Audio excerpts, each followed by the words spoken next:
All right, hello and welcome everybody back to the stream. I'm your SimCFI. Thank you for stopping by. Hope everyone's night is going okay. We're going to be operating a flight that was suggested to me to do they were doing Toronto, Montreal, Sydney, but we're just going to be taking it from Montreal to Sydney. I don't think I'll have enough time for the return tonight, as I'm just going to go to bed and I got to work tomorrow again. Do a quick turn. I'm done for 5 days. But yeah, that's what we're going to be doing today. A quick little flight. It's about 2 hours, actually. Not the quickest RJ flight in the world, but it's not too bad. Really appreciate all you guys stopping by, and also all the channel partners as well. If you guys don't know who the channel partners are, we have Winwing, PU Air Korea, Prodesk Sim, Toby Eye Tracker, and tons more. They're all in the description down below. So if you guys want to check out any discount codes, also with Contrail as well, so you can buy the scenery using the MK Studios Montreal that we're using right now. You can buy that on Contrail, and with my discount code, you can save 10% on any order. So tons of discount codes and links and all that kind of stuff down below. We'll be using the Prodesk Sim CRJ throttle kit. We'll also be using the PU Air Korea brand new PLTA, which is a lighting panel made for the Airbus, but it works with the RJ. I probably have to change some switches around because I've been testing it, but it does work. The Winwing PAP3 autopilot panel, and I'll get my camera up here shortly. Vertical Stream already kind of has it. And lastly, the PU, I might have said this, but the PU Air Korea, no I didn't, CDU version 2 with the CRJ faceplate. So quite a million things that we're going to be using today to operate this flight, Jazz 94, from Montreal to Sydney. And it's not Sydney, Australia. I'll preface that. It's Sydney in Canada. So we're not going to Australia with an RJ. I'm just going to get VATSIM up and running. Then we're going to say hi to the chat. And we are connected to vPilot. Really appreciate all you guys stopping by. We're running 2 streams today, a vertical and a horizontal stream. If you guys don't mind hitting likes in both, I really appreciate that. In the vertical stream, we have Dad Aviation. Welcome. Thank you for, I think you were the one that suggested this, right? No, it was Adam, as well as in the vertical stream. Thank you for suggesting this and watching. Sam, welcome as well. And thanks for being a member of the channel, Sam. On the horizontal stream, we got a lot of guys going. Dominic, welcome. My good buddy Dominic. How's your PC coming along? Is the GPU any closer? Beanie Baby, welcome. You're first and second. I think Dom actually got first, the top there. Yannick, welcome. JBS, look to your left. Okay. I guess that's you. We got another airplane over there, Canadian North. And it's like a standard 3. There's a lot of airplanes here. Well, thank you guys for flying. If you guys are all coming with me, really appreciate you guys all coming along with me. I'm also joining the flight, if that's, yeah, no worries. For sure, come on by. Garden State, welcome. Hope you're doing okay. How's Newark treating you, controller? SNA, welcome. Adam coming with a $7 donation. Really appreciate that, Adam. Can everyone get thumbs up for Adam for donating already to the channel? We haven't started yet, so appreciate that, my friend. And hopefully you're enjoying the tutorials as well. Skymaster, welcome. Skymaster's another friend of the channel. He's a fellow streamer. Same with Flight Sim Gaming. Flight Sim, I hope your PC is not destroyed. Is this a new build of the CRJ after SU3? No, it's the same. Whatever one you guys have is the one I'm using. It should be 2.1. And I just uninstalled the game, reinstalled the game, and reinstalled the RJ, and it just kind of works. So there might be some bugs here and there. I haven't really done too much testing in terms of full flights. I've done some landings and stuff. The flight model is a little bit more floaty than I'd like it to be from the last patch. But I think that's a Microsoft issue. That's they changed some flight model stuff. Holy Rainbow, yeah, there's one in the background over there. I'll put that, there you go. Some Lucky Charms. Aviation Ryan, welcome. King 14, hey, I'll be flying along. Looks like a couple of others as well. Yeah, thank you all for joining in. I don't really hear anything, but I think that's because I'm outside right now. Yeah, it's just I'm outside. Don't worry about the lightning, we'll be fine. JBS says the F-28 isn't showing. Yeah, I know, I don't see the Fokker 28.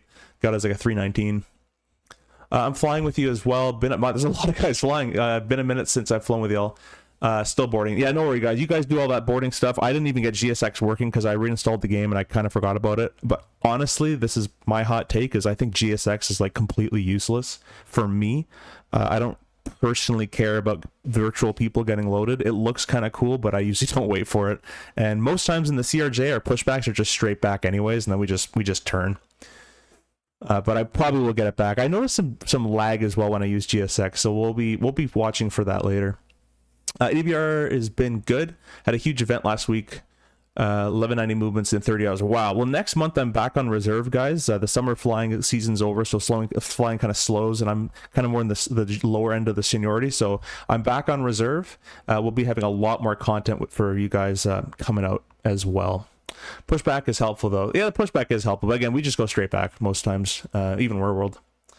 We got a subscriber counter on the right, guys. I can't believe we're at 7,300 subscribers. I really appreciate you guys all subbing to the channel as well. We're going to jump in. We'll say the safety's done and the walk-around's done. We are running the Boris sound pack. Let me go and make sure you guys can hear the sounds. I'm pretty sure you can. We have absolutely nobody online for VATSIM, which is usually the case. You guys should be able to hear. I'm going to quickly, guys, show you what the hardware we'll be using for today. So on your bottom right corner of the screen in the horizontal stream, you have the Moza force feedback yoke, and I should, before doing anything else, is load my CRJ profile, which it's loaded. I'm still tweaking the settings to get the RJ to work correctly. I've gotten it better. You see how it snaps to center a lot better. So I've kind of been fixing that. In the corner, I'll show on the bottom left corner, you'll get the PU Air Korea CDU. This is one of my favorite CDUs to use. Not only is it, I don't know what the flight director's on, but not only is it a pretty decent price, but it's hot swappable. So if you fly other planes, this is the CRJ FMS. And then you can put on, with this little faceplate, you can buy any of their faceplates that they have offer and just swap the faceplate and you have it. Now what you'll notice is it's not one-to-one with the CRJ, as the CRJ is a, I've used and saved, the CRJ is a three vertical and then 2 long horizontal. So it's not exactly the same, but it does the job pretty well. You can save 10 as well using the discount code down below, PUA10 YurSim CFI on that stuff. They have thankfully sent this to me to review, and it's absolutely amazing. I also have the Winwing stuff. When I fly Airbus, I use the Winwing MCDU as well. However, they do make an Airbus faceplate. Now, if I can pan the camera up at the bottom left corner, if we pan it up, you're going to get the Winwing Cap 3. This is it right here. This is the Boeing, pretty much a 737 MCP autopilot panel, which I have working for the CRJ using a MobiFlight profile that I have installed and downloaded. And then just above it, I don't know if you guys can actually see, but just above it, right here, is the brand new PU Air Korea PLT. In this case, it's A, because this, oh no, B, sorry, this is the B model. This is the 737 Boeing version, and they also have a PLT A, which is the Airbus version. We'll be doing some Airbus streams coming up shortly. So all the lights, I'm going to change the way they work a little bit, because like this light does 2 and then that light does the left. I'm probably going to set it to where this one does the center light only, because that's what you usually use the AVFR, and the other one will do the outside.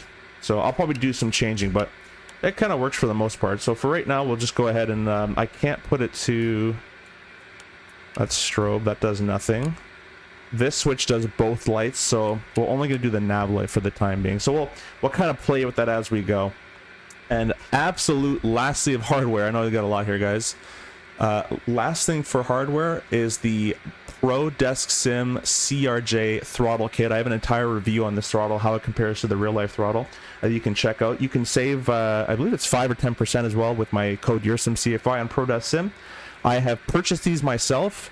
I have also purchased the 737-800 pack, and ProDesk Sim was nice enough to send with that. It hasn't shipped just yet, but they'll be shipping as well an Airbus set and a 727 set for you guys for me to review and for you guys to see. So we'll be doing a lot more 727 streams and Airbus and all that kind of stuff as well. So this is the ProDesk Sim CRJ kit. We'll put you back on the FMS for the time being. And we're going to get rid of the Moza yoke cam because you don't really need that right now. So let's go ahead and do what, let me go ahead and actually get rid of it on the vertical stream as well, and I'll replace the vertical stream with Navigraph. I hope you guys' nights are going well, though. I'm in a very chill mood, so I'm not going to be rushing. I worked today. I woke up at 3 a.m. and operated 3 flights, got home at noon. maybe actually 1 o'clock p.m. So 3 a.m. to 1 p.m. and I slept. So I'm kind of just in a chill mood. I got to work tomorrow, so I'm not in a rush. My rush already happened in real world today, so I'm just chilling. If you guys want to chill along, that would be awesome. We're doing Montreal to Sydney. Let me get the Navigraph charts up. Almost called it Navigraph. Navigraph charts up for you guys as well. Kind of just get this loaded.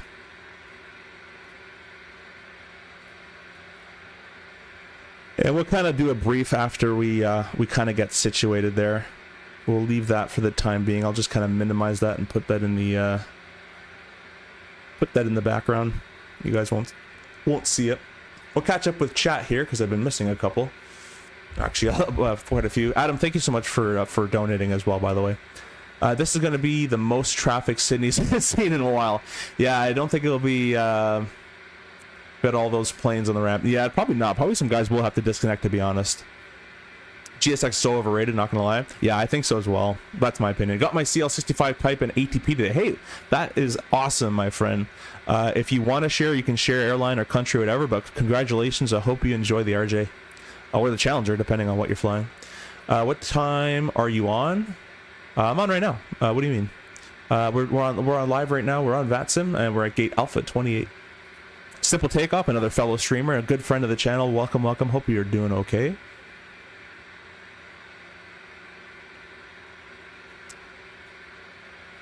Oh, and what was your what were your failures, if you even remember? Usually after I do the check ride, I completely like forget everything that happened. They usually they'll have to give you, usually depending on companies and how they do it, they usually give you a minor and a major failure alongside the other engine stuff. I was gonna say there are 5 planes flying and 3 gates. Yeah, honestly, guys, I'll land if I get there first. I'll land. I'll kind of just like slew myself somewhere, and then I'll just watch you guys land. Endeavor New York based. Okay, cool. We go to New York quite a bit, so we might even run into each other. If you guys use FC View, we can add each other later. Sorry, I could not fly along. Something came up last minute. Hey, no worries, my friend. Hopefully you can catch the stream as you go somewhere, and or later after as well. I might join in from somewhere closer once I finish that current flight. Yeah, no worries. You guys are all good. I really appreciate you guys all stopping in and joining. So let's get going here. We'll get started. And my keyboard's in a very weird spot now because of my Moza yoke, so anticipate some slow movements. Let me get auto FPS to... Oh, it's actually already doing it. All right. So safety check's done. We would have checked the breakers and all that stuff. Looks like it's starting to rain, so we'll count that into our takeoff performance here shortly. Everything on the overhead panel is pretty much the way we like it. This is in a turnaround state, and that all looks pretty decent. What some guys like to do, it's not technically SOP, but what some guys like to do is throw every single hydraulic pump on.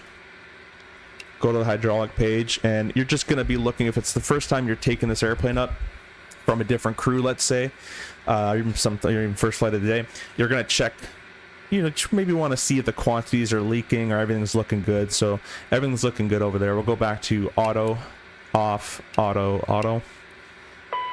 Yeah, it's going to say you're depressurizing. We know. Thank you very much. But yeah, everything's in a pretty good state. Those should be off because the APU's off, and that's all great. Put that to about there. They won't do anything because the pack shaft anyways, but just for later. That all looks pretty good. So on the bottom side of things, lower pedestal is all set the way we kind of like it. We don't really do too much with a turnaround. Reversers are already armed.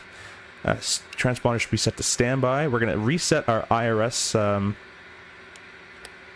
switches here back to nav. We always do that before every flight. And then I'm going to make this a view so we can come back to this later. And I'll make this FMS cam a little bit bigger for you guys. You can see. And I'll be using the bottom left with my hand here, but you guys can follow along on screen as well. Let me go ahead and bring up the flight plan so I can refer to that. I'll do it in a bit of format. Cool. Sweet. So let's start programming here, guys. There's something going on with the PR career where some stuff gets deleted, like that insert IRS position or initialized, but whatever. First I'm going to check is the FMS control is the magnetic and synced position. Next page, grab the coordinates, previous page, throw them in there. I'm in deja vu from work right now. GNSS enabled. IRS is enabled. You don't really have to do this on a through flight, but why not? We'll just check that stuff.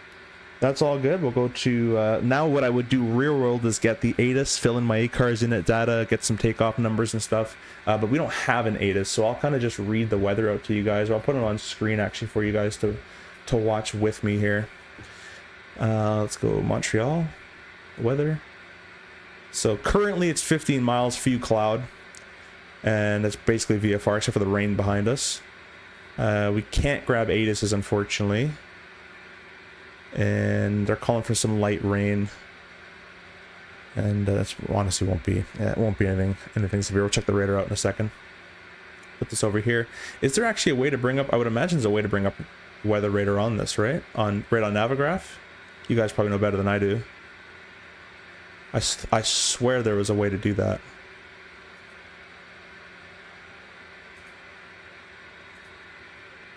But I know it's like right in front of me probably too. Anyways, we'll check it later. We'll say we have the ATIS. Actually, you know what? I read it and didn't even take in the information. That's how tired I am right now. We'll go Montreal. Just really quickly to check the wind. 1.5. They're probably using the 6s. So we'll depart 6 left in that case. Is what we're going to choose, and I'll just check flight radar to make sure that's kind of what they're doing. I'm sure it's not a heavy wind, so even if we depart 2-4, it's honestly not the big deal. We're going to get across regardless of where we go. They are doing the 2-4, so we'll do 2-4 right for departure then, right into the storm. 2-4 right will be departure runway. We'll catch up with the chat because you guys are talking. Is the tower at Sydney not staffed? I see they have a physical tower and a frequency on the charts. Yeah, it's most likely, I haven't checked, but it's most likely a Class E. Class E airports in Canada a little different than in the States. Class E, we have to report 5 minutes prior to entering the zone. And then they will basically advise you of traffic and advise you of things, but they don't clear you to land or clear you how to do things. They're more there to just kind of advise you, really, and get you clearances once you want to... they'll talk to center for you to get you clearance out of there to take off again. Sorry, I could not fly along. Oh, I read that one. I got hydraulic 1 low press. I think I had one too. Followed by EDP 1A caution, left engine fire, flap retraction altitude off MEM. Yeah, that's pretty standard stuff. And your endeavor, so it'd be the yeah, it'd be the 7s and 9s. So at least you don't have to do the 200s. Hey man, I watched your review from a while ago or a while back. It helped me with the CRJ quite a bit. Hey, I appreciate that. I hope it really helped. Are you on live weather? Yeah, I should be. We should be live weather. I can check for you guys. We're not on live time, but we're on live weather. Yeah, we're definitely on live weather. Hello, I'm new to the channel, but I am an IRL airline certified ATP pilot. Just subscribed. Hey, well, I appreciate that, and thank you for stopping by. What do you fly? When are you departing? 248. You're doing 24 left? Cool. And advisory. Charlottetown radio for advisory vicinity. Yeah. We'll figure that stuff out when you get there. It's not too complicated. Not too bad. Appreciate all you guys stopping by, the way. Let's keep going. Let's go back to the status page on that. So we're going to press flight plan. Let me get my OFP back out here. And we're flying from CYUL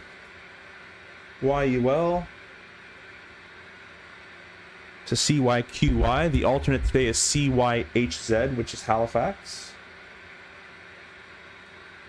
The flight number 94. Sorry that the camera shakes. Unfortunately, the way I have the mounted, I might change that later on, but unfortunately the way I have the camera mounted when I use the FMS, it kind of shakes sometimes.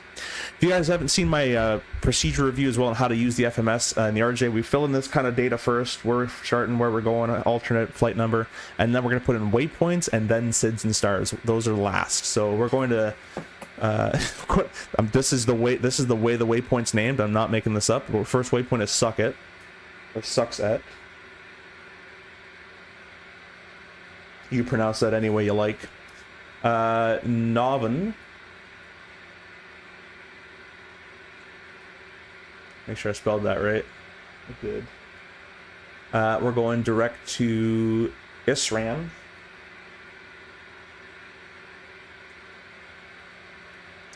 And then we're going Rabic.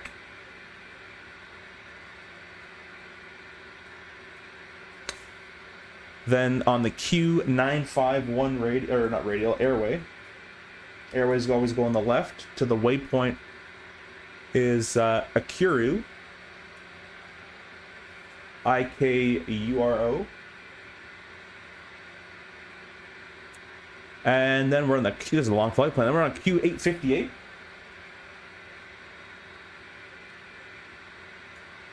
And that ends and takes us to Sasug. That's it. We'll press execute. And then we're going to do our departure and arrival. So the good thing in Montreal, you have Montreal 5. That's your choice. That's what you get. We're going 2-4 right for the extended length. Departure, arrival, execute that. Arrival. We're not going to put any approach in. We're not going to put any star in. What we are going to do is, at the very end, is we're going to put in direct to the airport, because that's what the flight plan says. So CYQY at the... what do I have typed there? Cancel mod. That's weird. It doesn't show up at the end. That should show up in the end.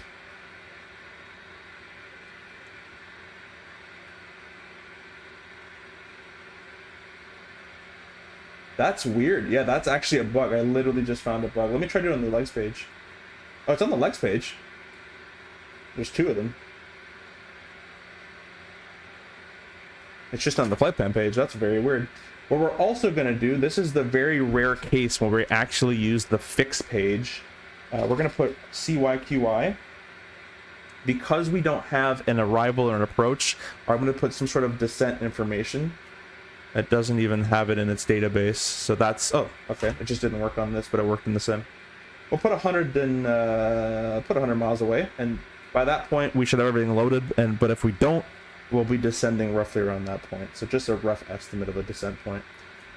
We'll go to perf. Let's go ahead and go to the iPad, which I also need a view for. There we go. Flight plan, import, not going to send, I already did it. Set payload and fuel, spam that a couple times, spam enter a couple times, spam that a couple times. And we're going to do flap 8, wet runway. We'll set the speeds. It didn't even change, I don't think, did it? It didn't even change. It's whatever. And we'll go aircraft, that's all been taken care of. Maintenance charts, whatever, doesn't matter. That's all good to go. Press save, sure, why not? Cool. So we'll go back to our FMS, and we're going to be cruising at flight level 370. The fuel on board is 10695. I've talked about this many times, but we never actually input the exact number because it doesn't count for APU burn in the FMS. So we'd actually shorten this. I'd probably put in real world, I'd put 10640. And by the time the APU's been running a bit, it'd be around that fuel, and we keep updating it. But in the sim, you just put what it says. That's another bug. Or not a bug, but a feature that's not correct, I guess you could say. Then our alternate is going to be, to go to our alternate, it's going to be cruise flight level 240. We'll execute that. Our 0 fuel weight on the flight plan said 65.7. On real life, or real what's happening, 65.190. How far off is that? Not bad. Okay, so 65.190. That brings us to a takeoff, or a full gross takeoff. Sorry, that brings to a gross weight of 75,900, basically, if I'm just rounding up. Taxi's about 75. It's only about 400 pounds for taxi, so we are well within the limits to take off. We'll press execute on that. Next page. Zoom out a little bit for you. Our ISA deviation is 8. It's warmer than usual. And then we got a lot of tailwinds. Plus 50, plus 63, plus 68. Plus 50, plus 63, plus 38. Tailwinds the whole way. I like it. Next page, our reserve. Reserve 1675. That gives us a burn time of 30 minutes to... I think that's wrong. Let's see what it says. I think the flight plan is built incorrectly. Yeah, it is built incorrectly. I went to the alternate. It takes 35 minutes to get to Halifax. So why is my reserve fuel 30? It should be 35, at the very least, to get me to Halifax. But anyways, plus an approach and all that kind of stuff. Anyways, Contingency on about 900 pounds, only 15 minutes. Yeah, that's not too bad of extra fuel.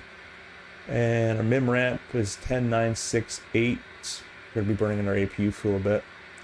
It's fine. Min brake release is 10.2. So basically, this is our min brake release, or BR.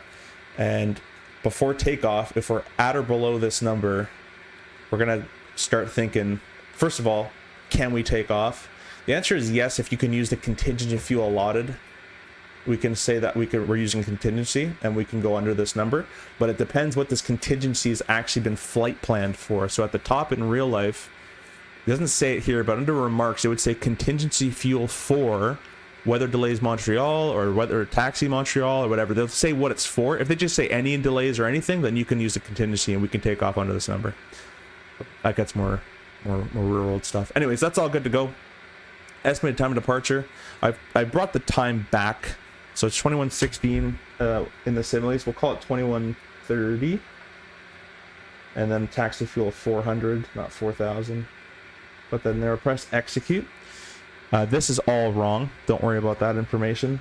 It's wrong in the sim, not in real world it works. But we're going to have a flex most likely. We'll go over here. Oh, I just clicked some stuff. You go back to 0. Those in real life, those don't make a noise. They're actually just smooth. They're smooth knobs. Takeoff and landing. Montreal flap 8, 24 left, what it's planning for. We're doing 24 right. And it's 42 on the flex. Throw that in there.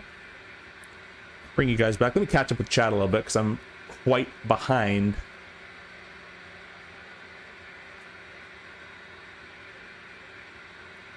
Good evening for the Netherlands. Hey, Borna. Welcome, welcome, welcome. Hope you're doing good. I think you're using historic weather. You might want to change it. Let me check.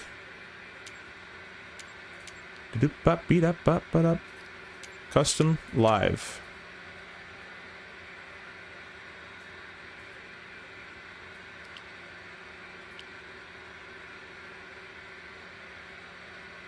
I don't know. It should be live weather. Either way, whatever. We're good to go. Does anybody know what runway is in use in Sydney? We'll figure that out later. Don't put your approach until about 30 to 40 minutes prior to descent. There's no point. Or 30 to 40 minutes prior to the airport. The weather can change, so we'll figure that out stuff later. You got an hour and a half to figure it out. Thank goodness no CRJ. I've heard only bad things. Yeah, I had to do all my training in the 200, and then we switched to 900. It was the fun time. I thought you can't do flex in its training. Yeah, you can. You sure can. It's up to your discretion. But if the numbers work for it, you can. If you send it a takeoff ACARS message with flex, and it comes back as rated, and it just auto says you're doing a rated, then you just use rated. But if the flex gives you numbers, then it works. Wet runway, it's first of all not that wet, and secondly, it's not considered, at least in my company, a contamination like snow or slush. So you can definitely do it. VNAP perk, I'm using this. I should use my FMS at the bottom here. That looks it's wrong. Let's change this. This is actually wrong. That for my company, what we use, we do 287.7. So I don't want to ever change this ever again. I'm gonna do it once here, but I never want to change it again. So I'm gonna go index, defaults, reserve should be 1500 default. Might as well do all this. Tax should be 400. Next page, there it is, 280/0.77. Cruise, whatever, descent's pretty decent. 4 degrees. Yeah. Yes. 5,000. And it's 2 from memory.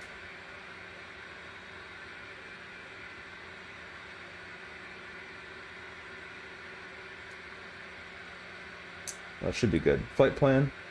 Perf. That's all entered. We'll go back to VNAV. Next page, our cruise speed today. Cruise is gonna be 244.76. 244/0.76. Not bad. Next page, we're gonna do a 4 degree descent. I didn't like it, eh? What'd I do? Oh, that makes sense. 244. Let's go back. /0.76. 4 degree descents all day, every day. We'll go radio page. We're auto tuning our VORs, so it'll keep the IRSs all aligned, but the GPS already does that as well. We'll squawk 2000 because there's no one here, and we are JZA094. Awesome. Flight plan, copy active. The last thing to do is set up our screens. We're going to be pilot flying from the right hand side. I don't want to see airports along my route. We'll press VNAV for the right. I do like to see the missed approach personally, and high nav aids as well. Then we'll go left side on for the pilot monitoring. Airports off, and we'll just leave that for alone. And that's all good. The FMS has all been entered in. We have pressed copy active on the right FMS. We'll press copy active on the left FMS, and that saves a secondary flight plan. There's a secondary. It actually in real life should go blue. Maybe it did. Let me expand. Nope, it should go blue. Anyways, you have a secondary flight plan in case you want to change some stuff. We're all good there. All right, let's go ahead and go to the overhead panel. We're not fueling anymore at all, so we're going to press the APU power fuel. Can't start the APU while we're fueling due to fire hazards. The bit test is complete. LCV open, LCV open. LCV shouldn't open, I believe, until after the APU started from memory. Or am I remembering wrong? Anyways. And doors open. The gauges have appeared. We'll press the start button.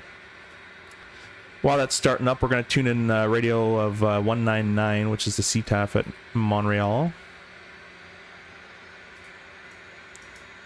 There we go. That didn't work. 1199. There we go. Always make sure it actually does it.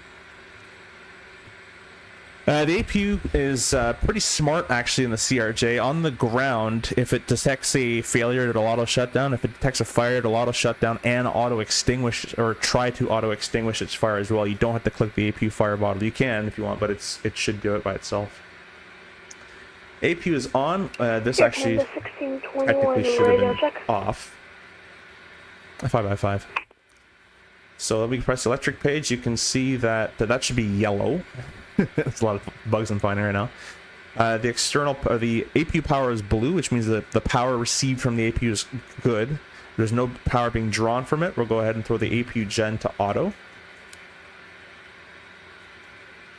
The GPU has been disconnected from the system software-wise. The APU has taken over the load. We're going to go ahead and check the DC system. Everything's looking good. Everything's green. And we can go ahead and deselect the ground power switch. And we can go ahead and tell the ground crew to get rid of it. Get rid of the ground power. Press ECS, Environmental Control System, synoptic page there. And we'll press our packs on. The restrict fans are on as well.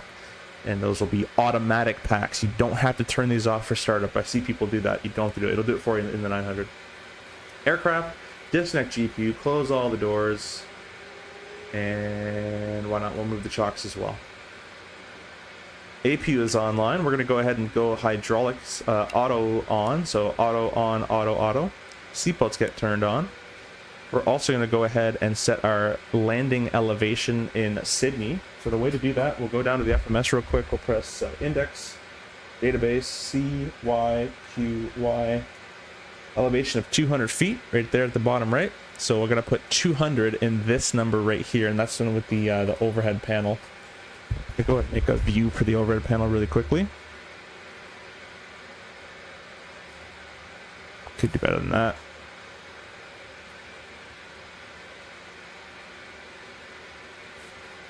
Good enough. That's this knob right here. So I'm just going to click it. Let's do left shift 1, 2, 3. How much does that give us? Traffic. 240. We'll just do 2 clicks down. Start stop at gate 32. Let me straight push. There we go. 200 feet is set. That's all good. Let's get our 1030 is push and start gate 73 Mantra. Let's get our trim all set up here. We got a 6.3 for the takeoff trim. Arctic 2875 pushback from gate 11. Is DLSS? Did DLSS get turned on or something? Like it's being very DLSS-y. It did get turned on. How did I know? Go away. We don't want DLSS. Okay, the 1621. Now it's gonna lag. Watch. Push and start from gate 21. All right. Yeah. No DLSS. I hate DLSS. Garbage.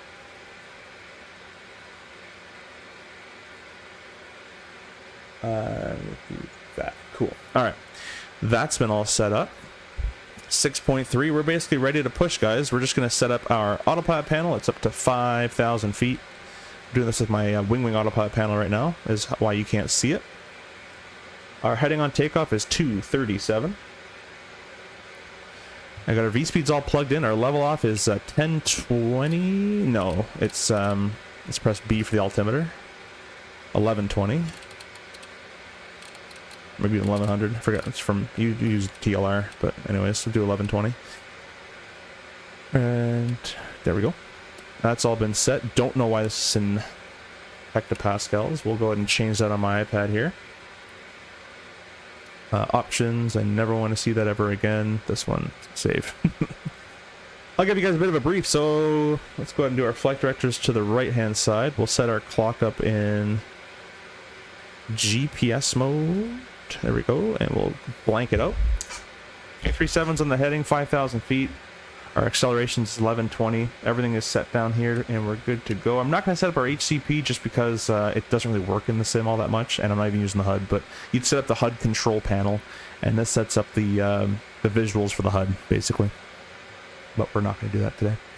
And then I'll give you guys a brief quickly on our departure. It's going to be... Let me see if your stream is blocked. Oh, let me fix that. That's strange. Oh, I see what happened. This always happens. Alright, let's get rid of that. Basically what happens is PU Air Korea, that when I extend my, when I take out my FMS to put it to the PU Air Korea, it like thinks it's a main screen, and then the OBS like uses it as a main screen.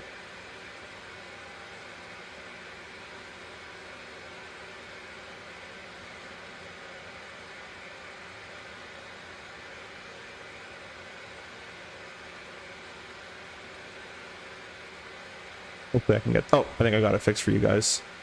There we go. Perfect. We'll put that back there. We'll put this back on PU Korea. And OBS stays. Awesome. Thank you. Thank you for that. Oh. We'll go back here and go performance. Performance. There we go. Come on, performance. Thank you. Takeoff and landing. Runway 24 left, flap 8, flex rolling bleeds open. The anti-ice is not required, and minimum visibility is still basically VFR. Continuous ignition won't be required unless the rain intensifies, but it should be more than fine as well. We're doing the Montreal 5 departure, which I think I know by memory at this point, but it's runway heading of 237 or assigned by ATC up to 5,000 feet for the jets. And noise is no turns below 3,000 feet in Montreal. The engine out upon reaching 1120, it's straight ahead. Put that away. You guys have all been briefed. We're going to go ahead and get ready for our pushback. Getting some massive stutters now. Let's get auto FPS to maybe start auto FPSing a bit better. There we go. And we're going to go ahead and press, let's do the next section, which let's check our doors are all closed. And we'll throw our fuel pumps to on, our beacon light to on, our transponder to number 2, and the parking brake can get set to off. We're ready to push back here, guys. We'll press left shift P.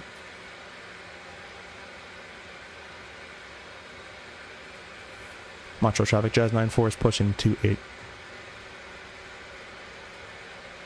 Hope you guys are enjoying the stream so far. On the push here, we're going to start up number 2. Start and hold, press and hold. Start our timer. Maximum of 90 seconds the CRJ starter can be turned on for the 900. And at 200 or 20%, we're going to add fuel with the ITT below 120, which it is. We're going to stop our pushback about there. Set our parking brake. So I am at your 8 o'clock. Roger, thanks.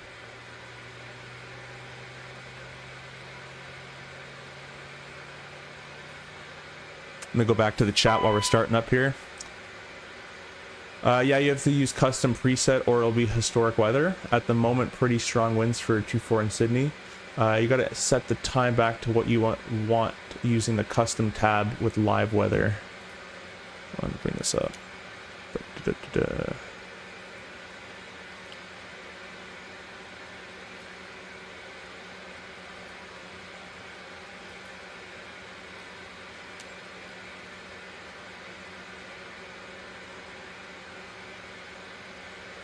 I mean, it looks the same to me. I think it does the same job, but we can do it this way too.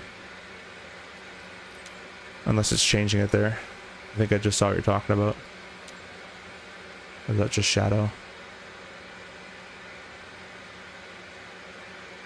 I think that might just be shadows and stuff. Anyways, I don't know. Whatever. Close enough. I'll get live weather tomorrow when I go to work. The live weather tab, basically a 24-hour history. Use live weather with a different time. Thanks for that though, guys. EXPO, hey, EXPO Pilot, EXPO, welcome, welcome, welcome. Another fellow streamer, our friend of the chat, guys. Thank you for stopping by.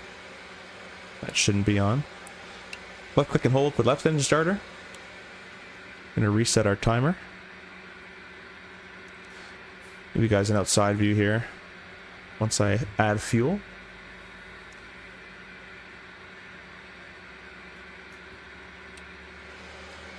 Actually, maybe I can be fast enough to get to the back here.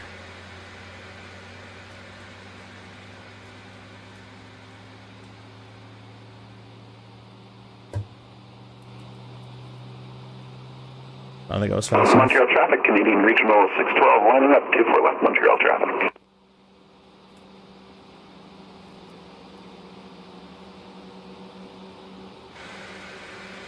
Anyways, we'll set that for review for next time. We'll go ahead and say start our cutout, stop our timer there, back to ET. We'll check our electrics. Everything is transferred to the engines nicely. Back to the electric page there, back to the stat page there. APU can get turned off, both switches. Aft cargo on, 3-stage, probes on. We'll go ahead and check our rudder. Let me lock my office chair wheels here.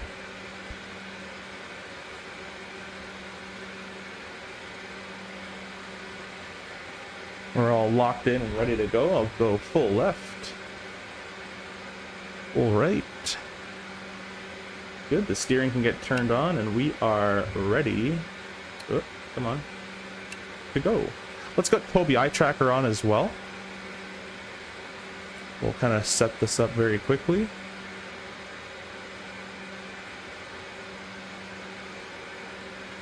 Montreal traffic, Jazz 49, taxi runway 24 right via the north ramp, Echo, and Bravo, Montreal. And Jazz 94 will be following the traffic, Echo, north ramp, Echo, Bravo 24 right.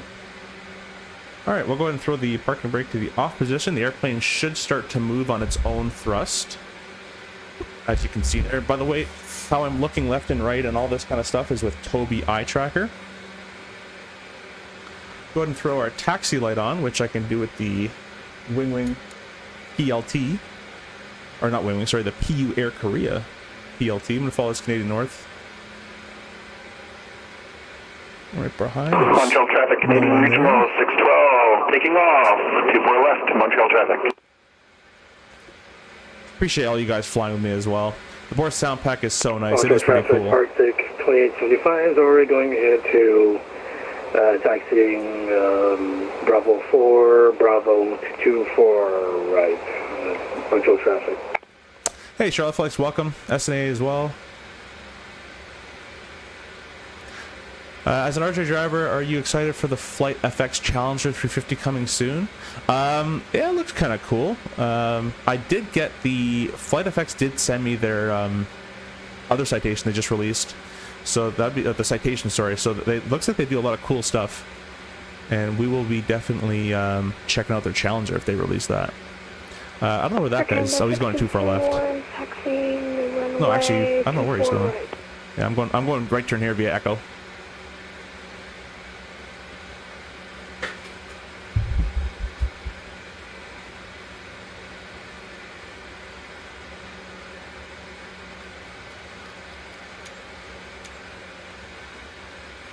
Sorry, I re-brought up Navigograph and it lags out the entire computer. Oh my gosh. There we go.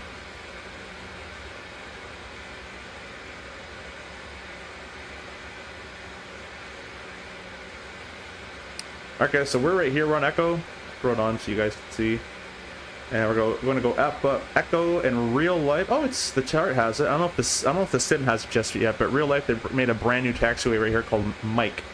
We're not going to taxi on that one. We're going to do the last right turn. Montreal traffic, America 1030, taxiing runway 24 left by Bravo 4, Bravo. Turn this off. Just so it does lag my sim out sometimes. We'll throw it to the side. Once we get on the straightaway and that right turn to Bravo, I'm going to go ahead and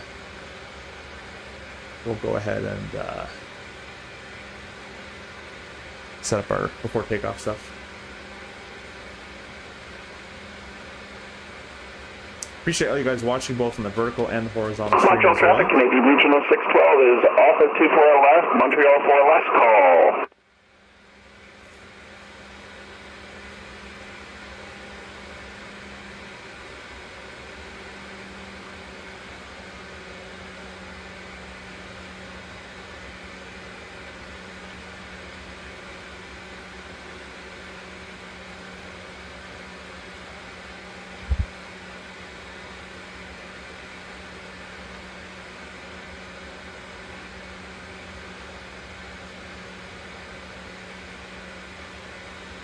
You guys see the right turn on Bravo, we're clear left. So this is, they do have it. There's Mike. And then the right turn Bravo.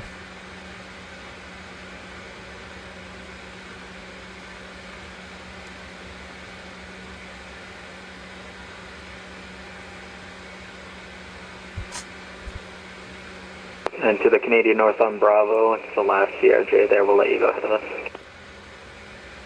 Roger, I'll let you go first. Oh, okay, we'll go first then.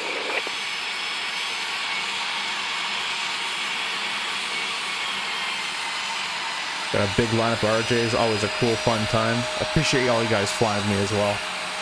Some lightning out to the left. What we're going to do, guys, to mitigate as much weather as possible is we're going to climb right out at VT until we're above the weather for the most part. Accelerate to 250 if we get if we're not getting too much out of it. But at VT at 202 knots, we're gonna get a very nice steep climb rate. We're gonna get out of the weather as fast as possible. And it looks like being straight ahead is going to be better than turning left or right on departure. So we'll say straight ahead for a little bit. And then vector on the weather. What we also do in real life is set the weather radar to about a 5-degree nose up tilt. I don't know if it works, but we'll try it once we get to the runway there. I don't know if you guys noticed, but I've been idle thrust like this entire taxi, and this is very realistic. The CRJ does not need basically any power to get going. It actually is quicker usually in real life, depending on weight. We'd actually be, I'll put a little bit of power here, but we usually be around the 19s. Sometimes some guys taxi would reverse that, which we can do in the RJ. I don't think we're all going to fit into Sydney. Yeah, it's okay. We could despawn later. All right, let's get our flaps all set. We'll get our... You could despawn and connect in as an observer mode, and you won't be visible to other aircraft, but you can see us. Okay, that works.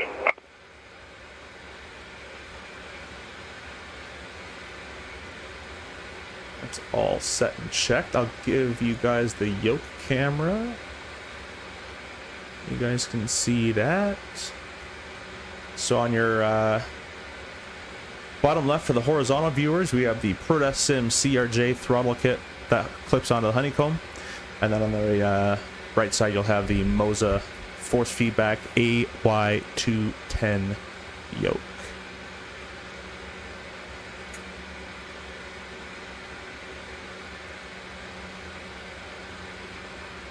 Once again, guys, all in the description, all the discount codes are down there for you guys to use. You get save some money on whatever you want to use and whatever you want to buy.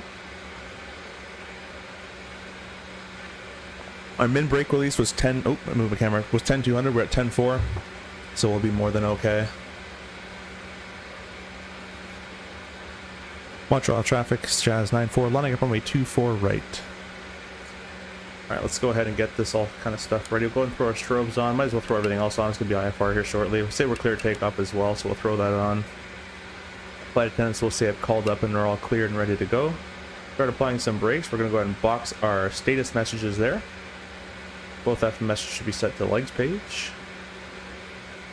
We'll get below 12 knots here, and we're going to take this left-hand turn. Weather radar can get turned on.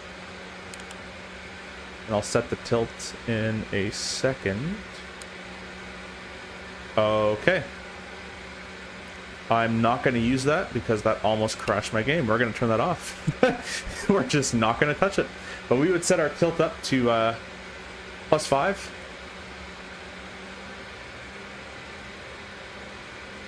Usually works quite well.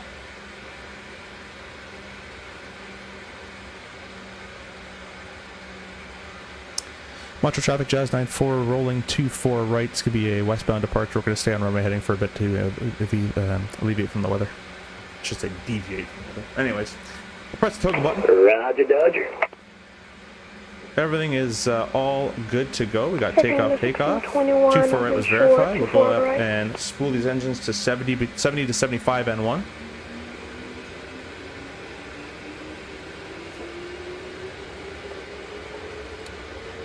And flexing. Now rear roll, both hands go here as an FO. Captain with hand will go here so he can reject, or she can reject, but in this case I gotta do everything, so. A little bit of wind off from the left hand side.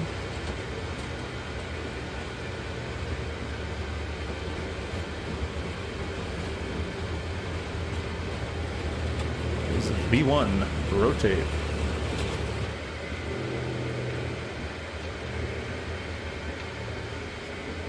A little heavy today, that's all good. Up to the flight director, gear up. Speed mode. Show you the autopilot panel. Nav mode. FMS2 is captured. We're at 600 feet. Go ahead and go engage autopilot. That's not engaged. That's not engaging. Alright, try that. Oh, I know why. Let's do it like that. There we go. Now it's engaged. That's the bug. And we will accelerate to our VT speed. Passing the level off height. We passed our 1120 acceleration height. Waiting for a positive trend. We're V2 plus 12. We'll go flap 1. Flap 1's been set up there. VT minus 15. Flap 0. And 0 is set at indicating. We're at our V speed. We'll go ahead and set climb thrust. And we're going to go ahead and grab our autocross full back off. We'll grab our reverses off. Just take a very quick look-see here at the status page. Everything looks good there. I'm going to set myself up to basically cruise altitude because there's no one else here. So we're going up to 370. And the weather doesn't look all that bad. I'm going to accelerate 250. Okay, the 1621 is taking off runway 24 right.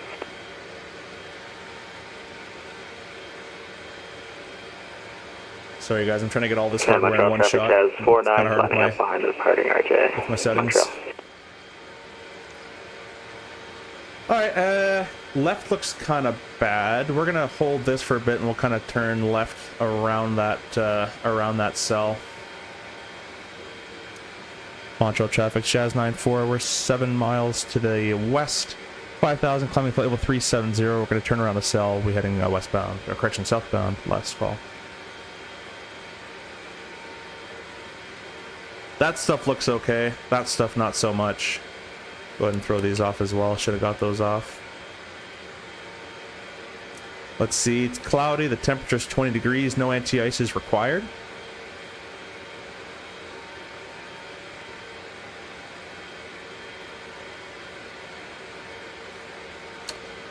I'll get to the comments in just a second here, guys. We're going to start turning this guy to the left. Direct SubX should be pretty good for us. Going to press execute on that. We're FMS2 captured. I'm going to throw this in turb mode, turbulence mode. I don't know if it's modeled. The green light should have appeared. They didn't. And we're going to set our heading. Oh, geez, that was quick. I think turb mode might have been modeled because it's not really doing anything. This airplane should be turning a lot steeper to intercept that. So... yeah, it should be turning on the course there. We're going to do this manually.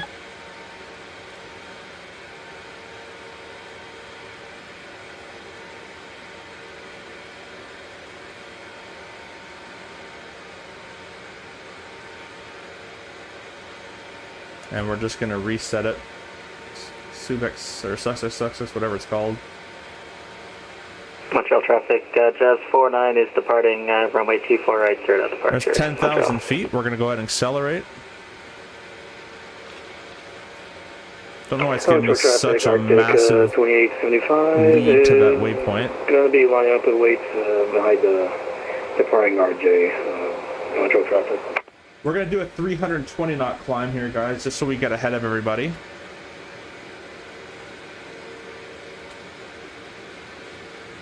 So we're going to nose down a little bit. Yeah, this is completely wrong. The airplane should not be having a 7-mile intercept, whatever it started at. But nose down a little bit more to keep accelerating here. Looking good. Weather outside is frightful. No, it's fine. We're A-okay. We just turned around that cell that was on our left-hand side. On departure there. And that happens real world all the time. You'll obviously have to get ATC clearance to do so. But ATC usually is very good about getting you not put into a cell. Let's focus here and get on our heading. We'll try one more time as we approach. That's a bit better. We're gonna press autopilot engage. There we go. You can see the yoke moving with the autopilot there. We're set to climb 320. I've noticed in the sim, in the brand new update, the LNAV is not as good as it used to be, and that's one of the cases there where it's just not that great anymore.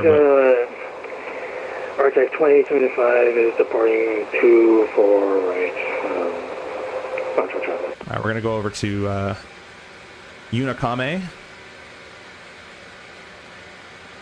In the CRJ, when do I direct to within at a SID? It jumps to the first waypoint after the SID, normal or bug. I don't really understand your question there. In CRJ, when do I direct the to within a SID? So you only go direct to a waypoint on a departure. In this case, in Montreal, because it's controlled, is when they tell you direct such and such waypoint.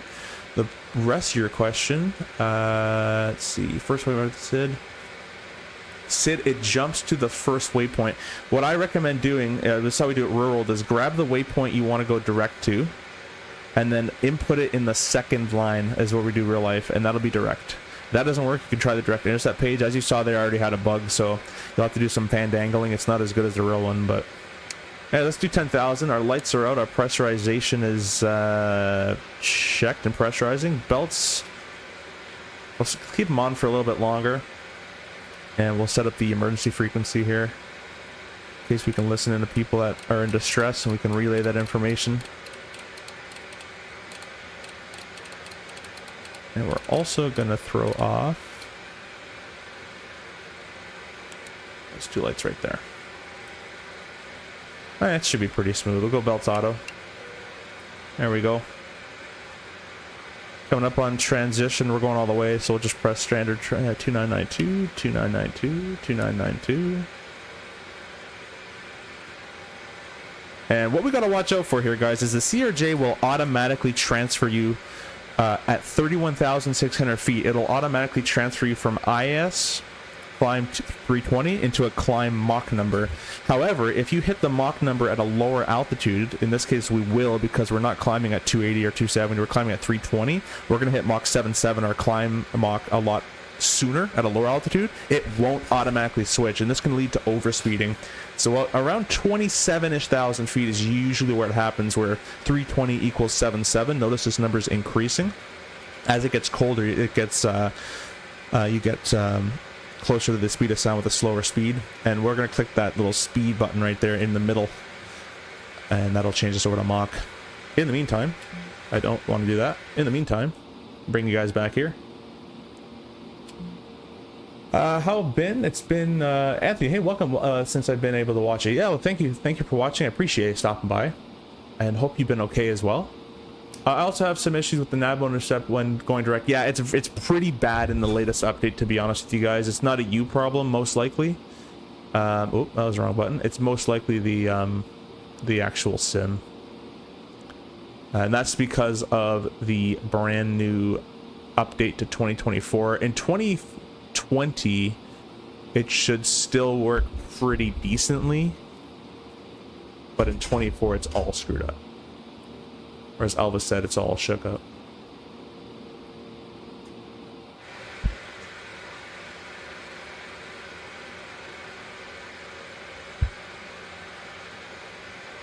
Alright guys, let's start checking the NOTAMs. I have it on my iPad here.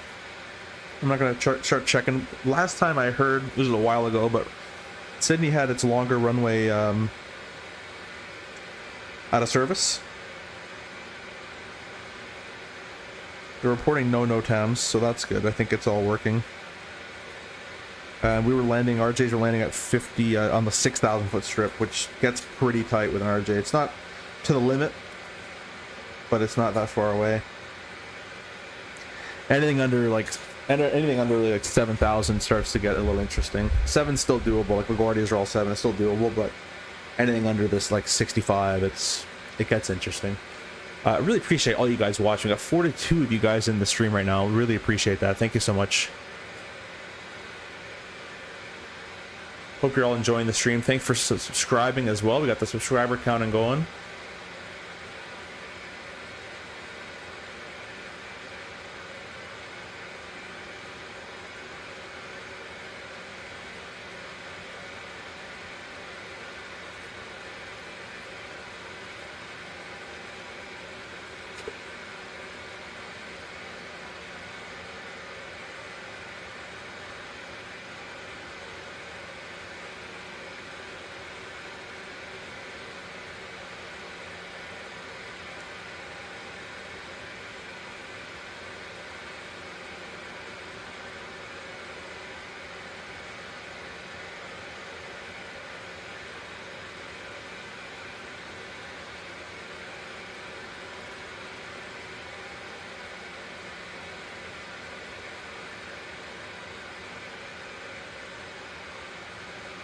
I got promoted to manager of crew scheduling for my airline, so that's going to be a big transition. Hey, well, usually I know some guys think crew scheduling are the enemies of crew, but honestly, at least at my company, I've had nothing but really good, pretty much experiences.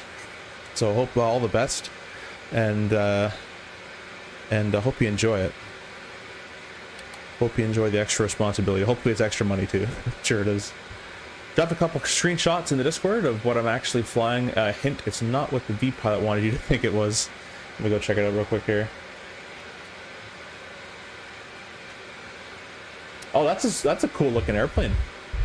Yeah, I know some buddies that used to actually fly that real world. They're RJ guys now, and they're ex Walker guys. They love that airplane. They said it was an amazing airplane to hand fly.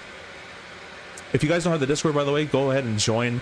Just the link down below in the description. You just press the Discord link. It'll bring you right there. And usually what I do, guys, is have aviation trivia, just because we're going to pass the time doing something. So we'll start doing some trivia. If you guys want to do random trivia, I can look up online, or we can do RJ specific trivia, or stuff I could just pull out of my brain from flying in general. You guys let me know, but I usually do some trivia questions just for some funsies.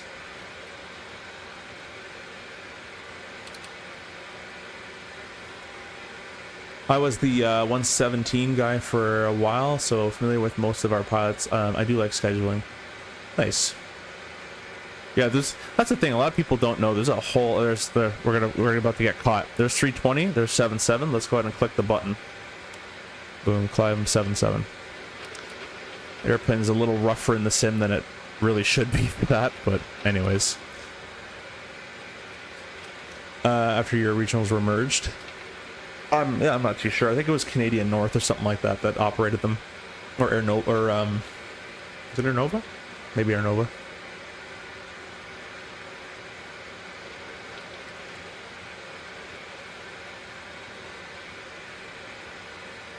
Beanie Baby on the vertical stream. No, I don't do fantasy football. I do not.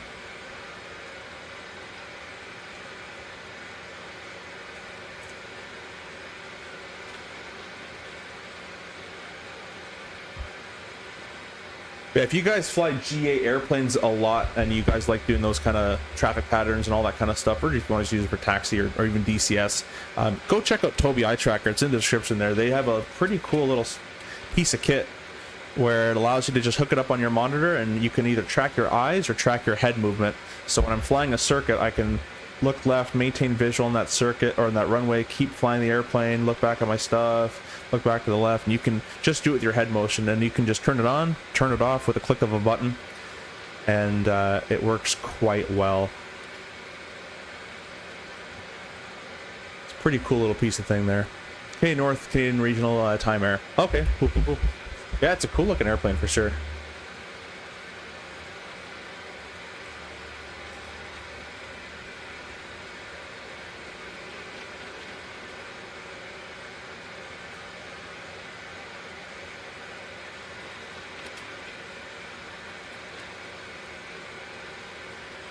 I hear turbulence noises, but I don't actually see any effect from it. This is climbing as the real RJ would climb. It just, you know, up, down, up, down. It kind of just changed its vertical speed as it goes because it's prioritizing Mach 7.7. So that's working as intended there. Oh, that didn't get changed over. 9.2.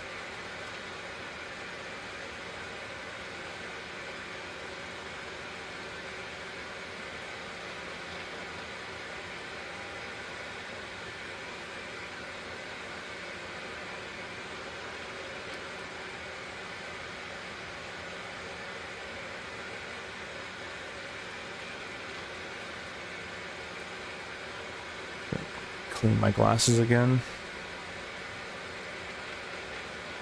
Get all dirty.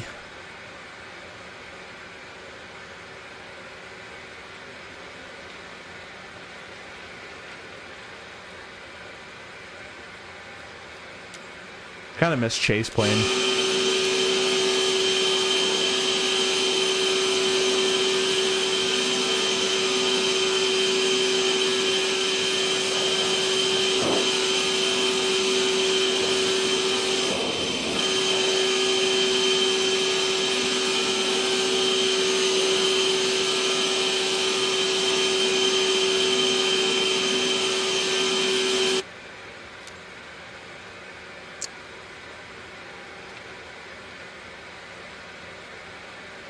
That's not right.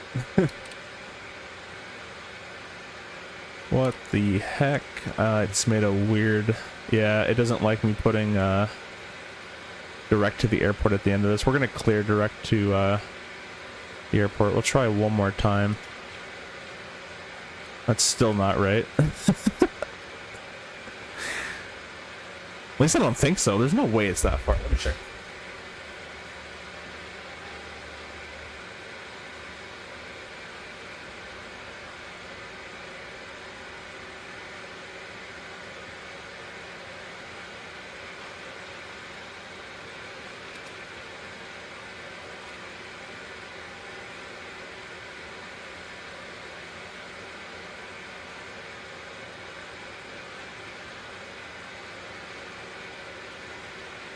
Yeah, it should be 600 miles. It should not be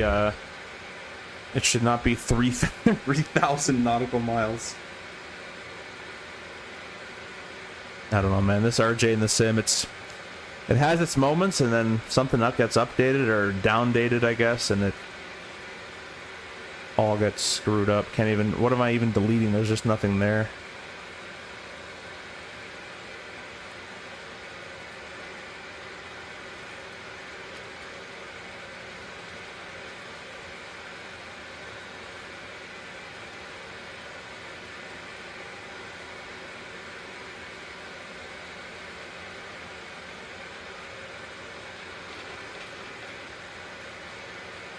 Yeah, that's 100% a bug. I might clip this video and send this to Hans. That shouldn't be happening.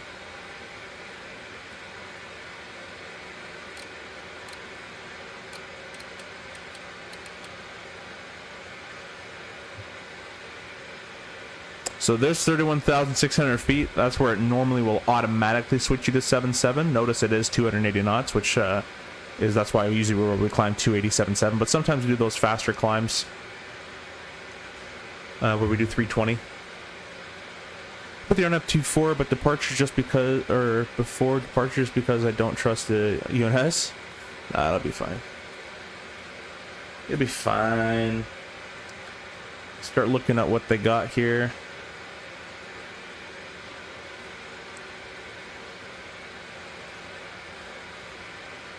VF parts, yeah, so we're even using 2.4.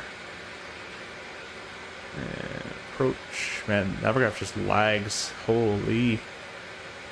1.8. Let's see.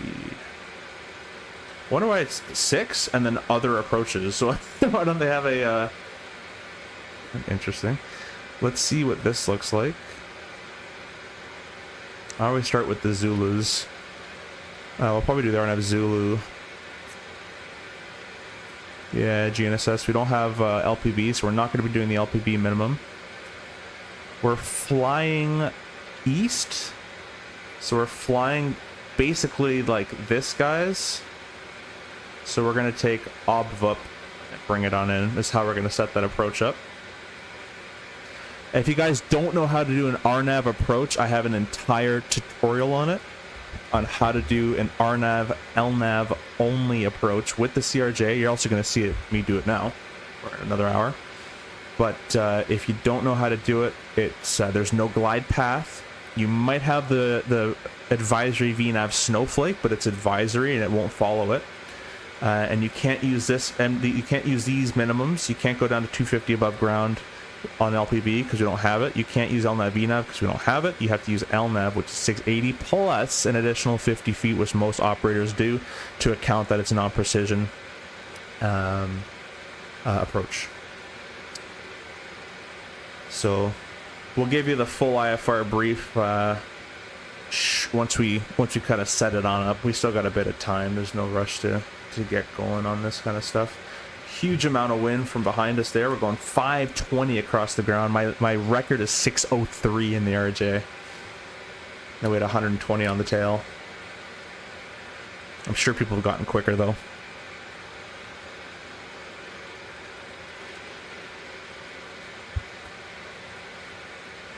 Let me take the time, guys, to show you the PLT B and the A. I'll put my camera on here.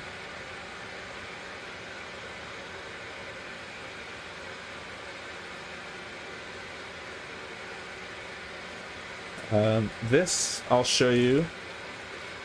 I'll take it off the stand. Hopefully the cord reaches. Actually, I bring the whole thing. This is the PLT-B from PU Air Korea. They just sent this to me the other day. Very nice construction, very good build quality.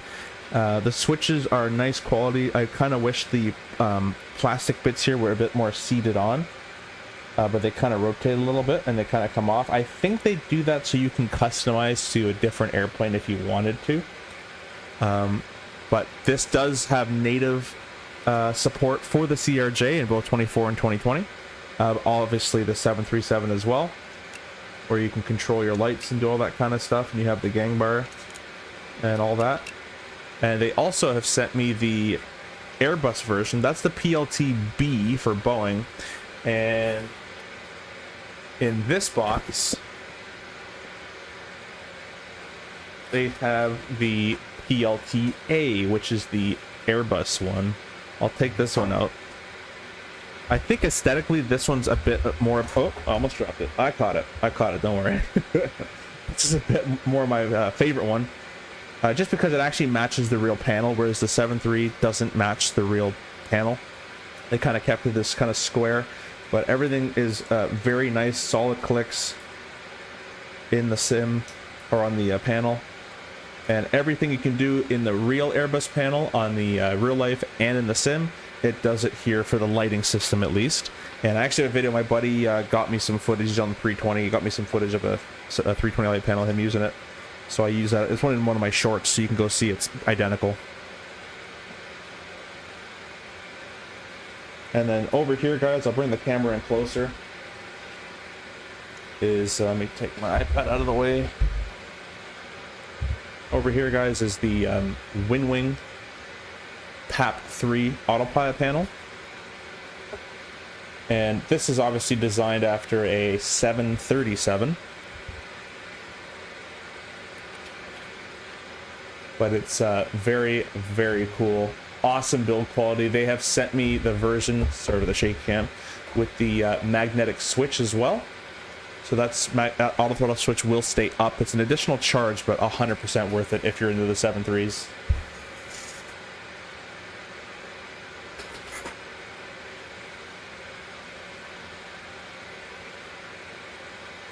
And I'll go lights off so you can see the lights there, both on the PU Air Korea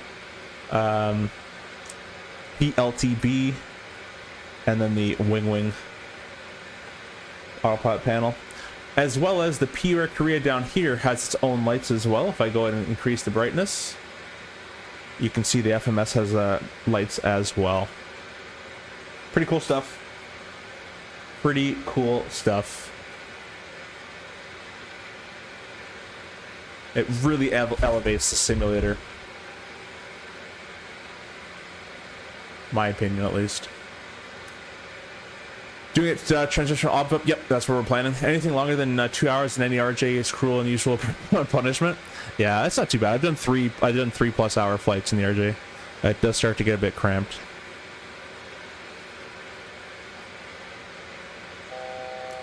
.36 for 37, finally made it. It took 24 minutes. That's very, very accurate. I'm going to pull up the real flight plan. And they called top of climb 24 minutes. I'm not even lying to you guys. And look at our elapsed time, 25. That's pretty damn close. It took me and Grovel for this flight model quite a while. Well, he's coding it. I'm just advising what the airplane should fly like.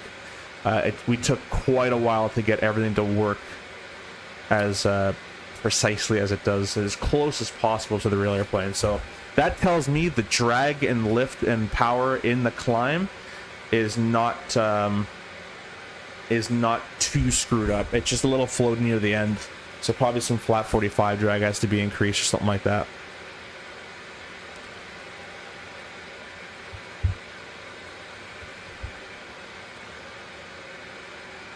Favorite airport to fly into is home, because I go home. No, I'm joking. Favorite airport, if we're not staying overnight, like if the layover doesn't count, if it's layover, Nashville's awesome and Atlanta's pretty cool. But if we're not staying overnight, LaGuardia is always a fun approach. It always keeps you on your toes. Obviously the revisual is pretty cool too. But some of the middle of nowhere, it's AltsCap 37. Some of the middle of nowhere airports are pretty cool too, and they're just deserted. Like hand flying a circuit with Cessna traffic is pretty fun too. And they want us cruising at 7.6, so we'll go ahead and dial this down to 7.6, and we're just going to reduce our thrust just a wee bit, maybe a little bit more. I need to say LaGuardia, yeah. Newark is I'm not a fan of too much of Newark. Not because it's not bad. It's just Newark has a giant departure lineup like all the time. It's just annoying. And the other thing is Newark on departure keeps you at 2,500 feet on the SID that we fly. And that's just like, there's zero time. It makes it a very busy flight deck to go gear up, speed mode, nav mode, to start accelerating, flap 1, flap 0. Like we have to call ETC during that time. Whereas in what we usually try to do is clean the airplane up, get it climb thrust and everything kind of sorted, and then call ETC usually around 3,000 feet. So it kind of changes our SOP a little bit to account for Newark. Not changes, but it makes it faster. And you have to call ETC prior to, sometimes prior to flap settings, or sometimes prior to climb thrust setting and all that kind of stuff. So, yeah, Newark's just, it's busy. It's definitely busy, but LaGuardia is a bit more scenic, for sure. But I have done the stadium visual, I think it's called, into Newark. That was kind of cool. Is it 35? I forget the runway that's over there. But yeah, we've done that one. Let's go ahead and set up some views back here.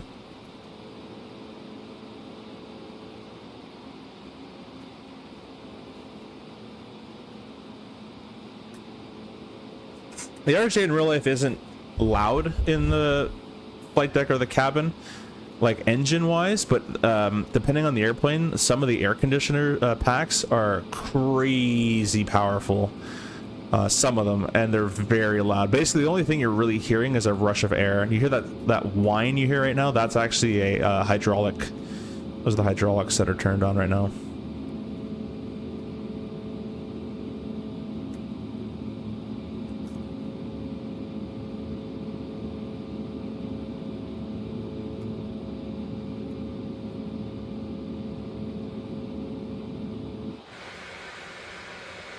A little bit more thrust, just starting to touch the bottom of the bucket. This looks wrong. This feels wrong to me. We are flap up, obviously no gear, Mach 0.76, and our airplane's at like 3 degrees nose up. That's not really correct. The airplane should be closer down there. The nose shouldn't be in its air that much. Yeah, like that's not right. So there's something going on. I'm actually going to speed up because of that. I don't like being too nose high. We're going to accelerate a little bit more. This airplane at this weight, what are we?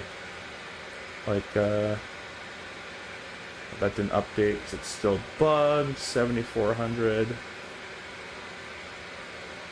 Let's do 74.55 actually. We're at 73,000 pounds. I'm going to quickly find out what the slowest and what the highest speed we can do at 37,000 feet with an ISO +8. Let me check if this actually works as well. Frog, next page. +5 is our deviation right now.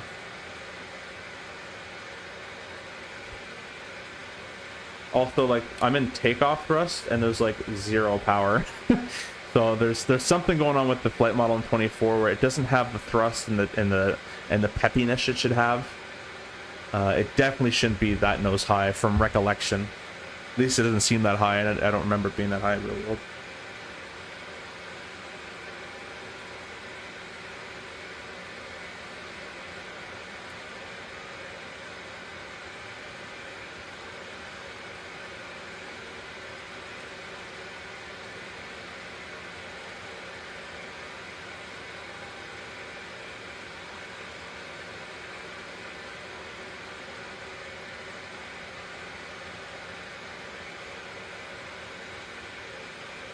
So with our current weight in light turbulence, which it is, at Mach 0.77, even Mach 0.81, we can reach 38,500. That's at Mach 0.81. At 0.77, we can reach 39,000. So we're definitely not altitude limited here. Speed-wise, light turbulence at 74,000 pounds, so 1,000 pounds heavier than where we are. We can go down anywhere from 231 knots, which is 0.72, all the way to 267 knots, which is 0.82. So we're not even close to that, and this airplane was like looking like it was struggling with its high nose. And that's at 74. That's an extra grand of weight as well. And then in moderate turbulence, 238 to 252. A bit of a narrow bucket, but we're not in moderate. So yeah, the airplane definitely shouldn't be that nose heavy, or nose high, sorry. From my experience, at least.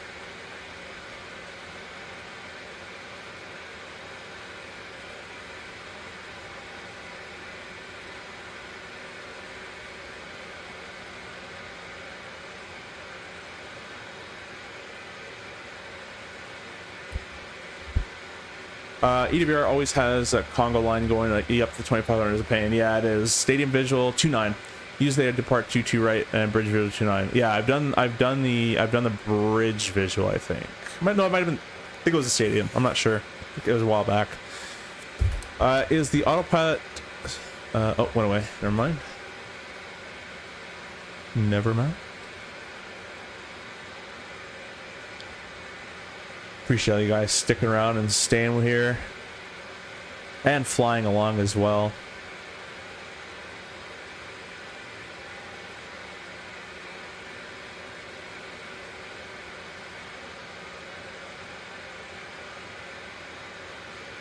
It says on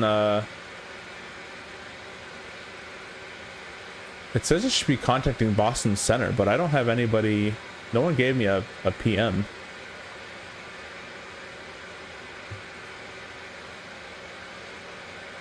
Or a, whatever it is, contact me. Pretty sure I filed the flight plan. I'll do it again just to make sure. But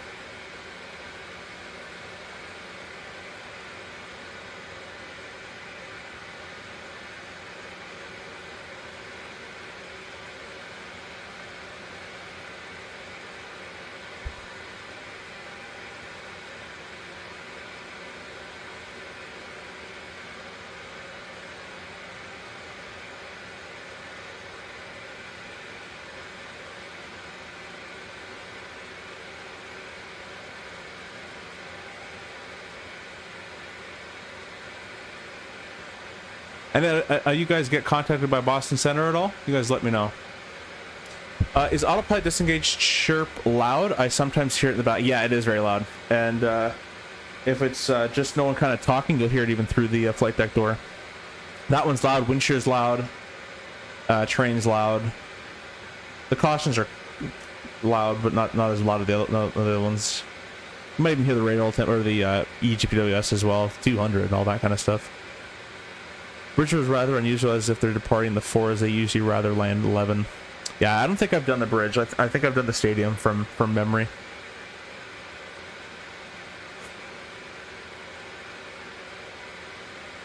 Thank you guys. We picked up 2 subscribers. Really appreciate you guys for that.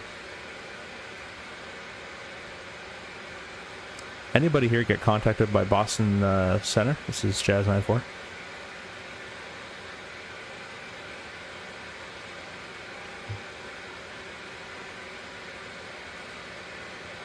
Nothing from Boston? Alright, he probably just didn't care.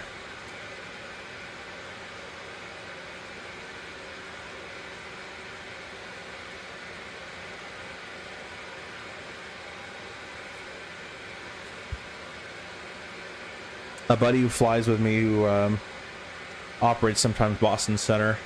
I was seeing he was online. I might have called him up to say hi, but he ain't there.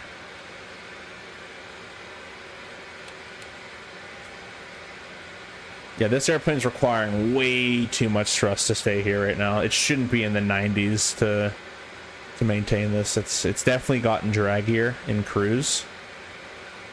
That's for sure.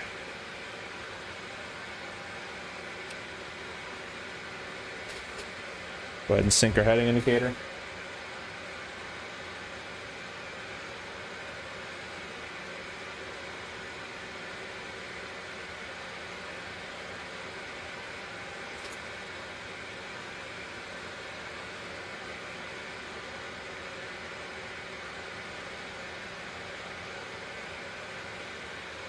Gonna make a quick phone call, guys. I'll leave you guys with an outside view here.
All right, guys, we are back.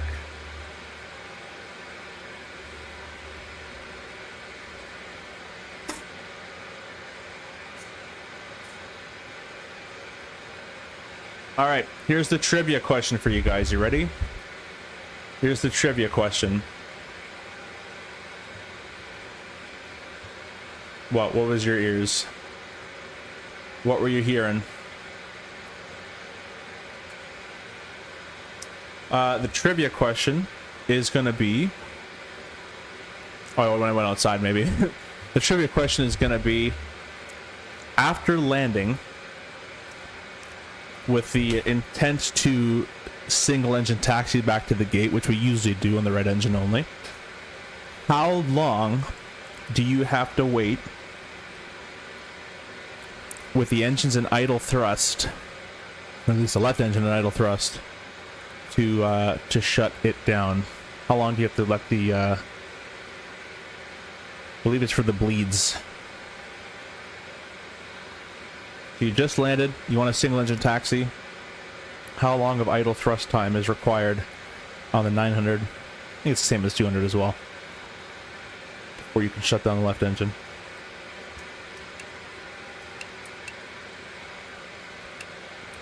Oh, I have this map to the Moza. I didn't know that. Put your answers in the chat. Also, guys, if you have TikTok, feel free to go follow me on TikTok as well, as I have a channel there too. I don't post as often as I do here, but there's Halifax on the top right corner. That's our alternate in case you have to come back or go there.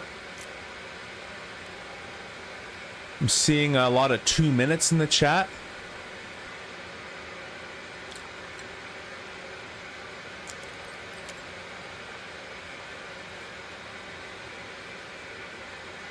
Let's go see what this landing speed thinks I'm going to be. VREF of 142 minus 7 because it's never right. We're going to be around 135 on our VREF. We're going to plan runway 24 on the RNAV Zulu. So, got the weather, got our weight. What did a landing weight, which gives your V speeds, like V2 going and all that stuff, but I can just press set, does it for you. There seems a bit fast, but okay. And then you'd also want to check how much runway you're using, so you would do an 8 cars to see how much runway you're going to use and all that, but we're going to say it's going to be fine. And then there's no ILS, you don't have to enter anything there. We're going to skip the HCP setup because we don't need it for the sim. And we'll go departure. Bring up the camera again if you guys can see.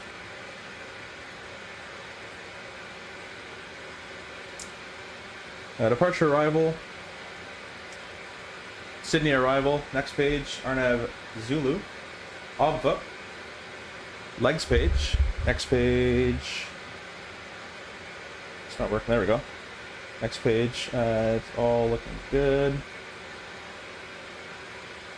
Obva is 210-3000. And then a glide path check, or FAF, cross altitude I should say, of 1600. Put that in here. And next page will be 135 over the numbers. Oh, that was right. My mistake. There we go. That's Gagboo. And then what I'm going to do, Gagboo wants 3430. Let's go plan 3400 at Gagboo. And we'll keep it constantly descending. Oh, Vapu is 210-3000. So we'll do that. And we'll just kind of keep it constantly descending on in. Takes it as a climb, but it's not. But anyways, add a bit more thrust as the airplane is decelerating like crazy.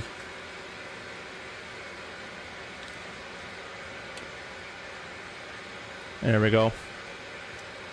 That's all set. 1600. We'll make that hard altitude just cause why not? 135 over the numbers. Then a missed approach is 246 to Mitox. Holding at mid-tox 205 at 3,000. That's all good. We're going to go ahead and press execute. They've all changed to descents, which are good. Now, what we would do real world, which it won't work here, but I would put CYQY / -30. It won't take it, but I would do that, which would be 30 miles back from Sydney at 10,000 feet. But it's not going to take that, so it would in real life. It just won't. It won't here. Let's see if we're a pretty straight shot to OVAP. Anyways, I'm just gonna go direct OVAP now. We'll make our lives easier. Direct OVAP is there, confirmed, executed. Now in real life, it should clean all that extra garbage up.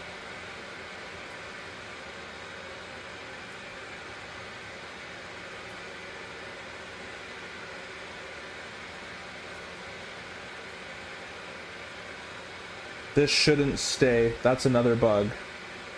That shouldn't be staying in there. Alright, let's not do what it wants to do, because the airplane is pretty dumb in its current state. It should be cleaning all these waypoints, all of them up. Let's do this. And then this, and then... Nope, it should be cleaning as it goes, but it doesn't.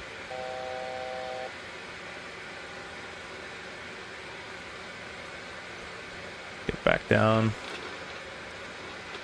Now, you're not actually technically allowed to hand fly above 290. Don't worry about that.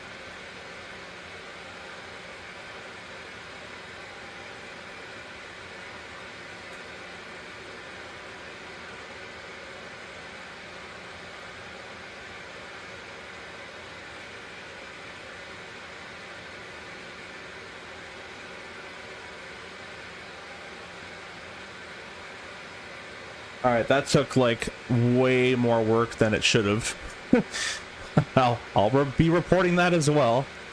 That doesn't really work. As soon as I brought OMVEP from the up below the discount and threw it right to the top, it should delete everything, everything above OMVEP.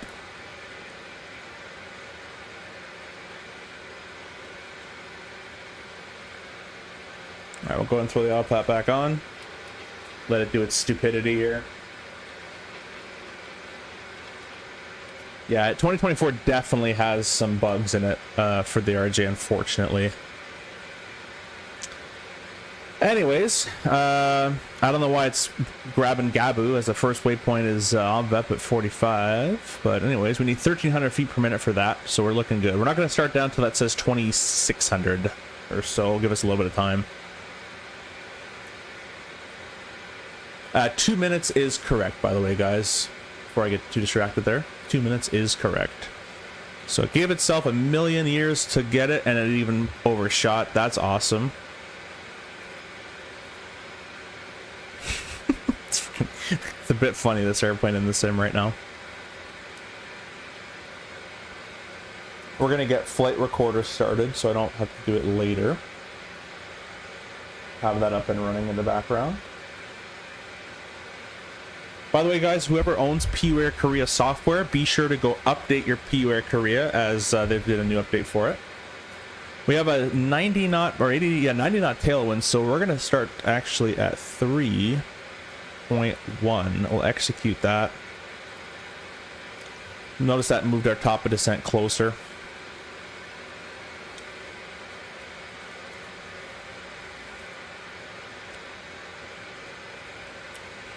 And basically, for an approach preparation or approach brief, I'll give you guys, we are direct OBVEP currently.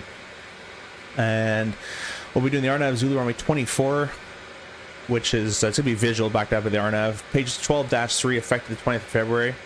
The final approach course of 243, the glide path check at FAP cross at 1600 Eblug. If I get visual, I'll call visual, and those restrictions don't really matter at that point anymore. MSA is 2,600 feet. That's based on the runway 24. Missed approach is runway heading to 3,000 feet. Then the mid-tox as required shuttle climb. It'll just be a direct entry into the hold, which is nice. In case you have to go miss, we'll do toga button, toga thrust, flap 8, gear up, speed mode, nav mode, gauge up at 600 feet. We'll go traffic flaps around 1,200 feet, climb thrust, and we'll do the after takeoffs. 100 miles safe is 3,700 feet. So nothing's too high in the area, but if we need it, 3,700 feet will keep us clear of anything above the 100 miles. Appies we will have on the left-hand side, ODALS type lighting. And in Sydney, I probably should have pinned that, but in Sydney on 2-4, we're going to exit, basically have to go all the way down to the end, and we'll have to spin around. We're going to do that, try to do that rather quickly, because we have a lot of guys, so let's see where people are.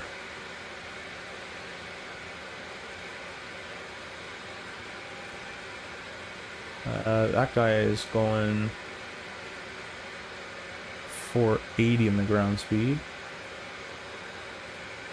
Oh, he took off pretty early. I'm gonna go Mach. I'm gonna go a little faster here. We'll go 8-1, just so I get ahead of some people, and that way we can give ourselves some time for this whole turning at the end stuff. And then we're gonna exit left on Juliet, and maybe I'll turn off in some random area and hopefully give some people. We are running payware senior for this airport as well. I forget who makes it, but it's on Sim Market. That's about it. We're gonna come in. Let me bring this back up. Let's pin this chart. As I said, we up roughly about 4,500 feet. We'll go flap 8 at this portion. We'll get the gear down as well, keeping it descending, passing Gaglu at 34, keeping it all descending, flap 20, 30, 45, and then passing hopefully 1.2 back from Ebdug at flap 45, and we're going to continue down, passing at 1,600 feet. And all the way. So usually what I taught in that RNAV video was we go flap 8, go down to 2,000, which are recommended, flap 45, and then VS. But in this style, we're going to stay high, and we're going to keep it a constant descent. All the way from here, we're going to descend, descend, descend, descend, descend, descend, descend, descend, descend, descend, land. Just no leveling off. Whereas the way I taught's a bit easier, where you go down 2,000, level off, get all configured with gear and flaps and all that, and then you start down. So there's 2 descents in that method, there's 1 descent in this method. We're just going to keep it all the way down as much as we can.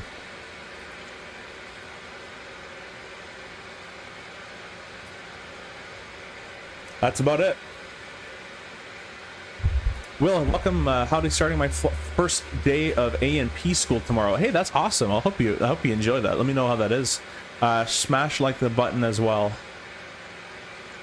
That one I don't understand. Smash the button. Smash the like. Oh, sorry. I'm not reading it properly. Yeah, guys, please go press the like button. I really appreciate that, and thanks, Will. Hope you have a good day tomorrow.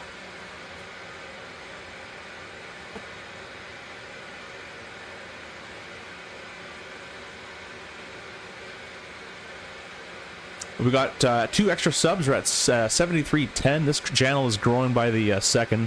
I really appreciate you guys for subbing as well. If you haven't done so, if you don't mind hitting the button, that'd be great. The more subs and stuff we get, the more exposure, the more companies we can partner with, and discount codes and all stuff I can showcase. So, and if you want anything discounted, all in the description. You'll save some money on Contrail and ProDust Sim and other stuff down there.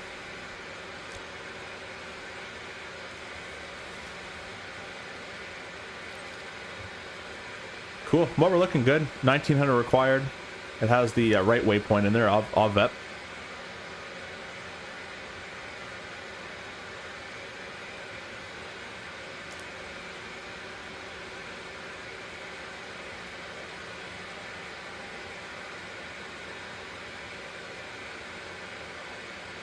Now the plane in front of us, I believe, is a 7-3, if I'm not mistaken. I could be wrong. Let me see here. Oh no, it's an F-28. I don't know what they descend at, but we're going to be doing a 290 dot descent, which is our usual.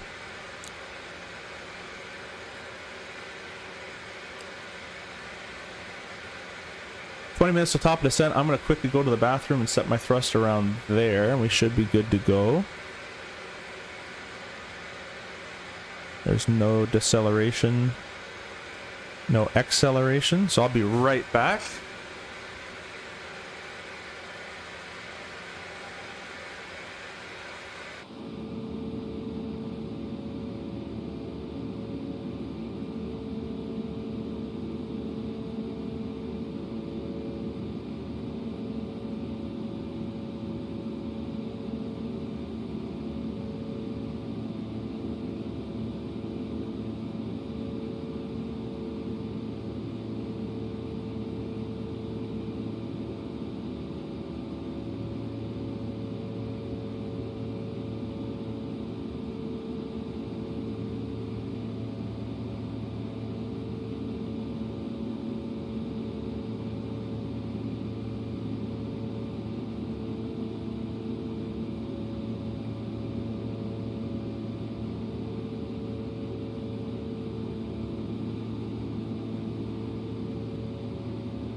All right, I am back. The speed didn't move an inch. We're looking good. 2,400 feet required for the time being. Because the airplane in descent, it used to be a little slicker than the real airplane was. We're going to start down when it says 25, and we're going to go down to 3,000 feet per minute. Aviation Bros, hey, welcome, welcome. How's it going? Not bad. Hope you're doing well as well. Thank you for stopping by. Yeah, let me know, Will, for sure. JBS, I've seen 37s coming on 11 at all Continental or post-merger United. For Sydney, you're talking about? Or are you talking about Newark? I don't think I've ever seen the Newark, yeah, Bridge Visual, Stadium Visual. I've seen a whole bunch. Yeah, the stadium was pretty cool. The good thing is you can plug in all the waypoints there, so it makes it nice and easy. My PR Korea MCU is supported to be arriving tomorrow, or supposed to be trying. Super stoked. Pretty good shipping speed considering I ordered it on Wednesday. No, yeah, it's crazy quick shipping for PR Korea, guys. It's free shipping. Sorry you couldn't save the $10 or 10% with my code. They just gave me that code, but let me know how you like it. Let's go vertical speed. You know, it works better if you dial an altitude in there. We'll do the first of 4,000. Why is this so quick? Can I, you know what, let's get this going and I'm gonna fix it. 3,000 idle thrust.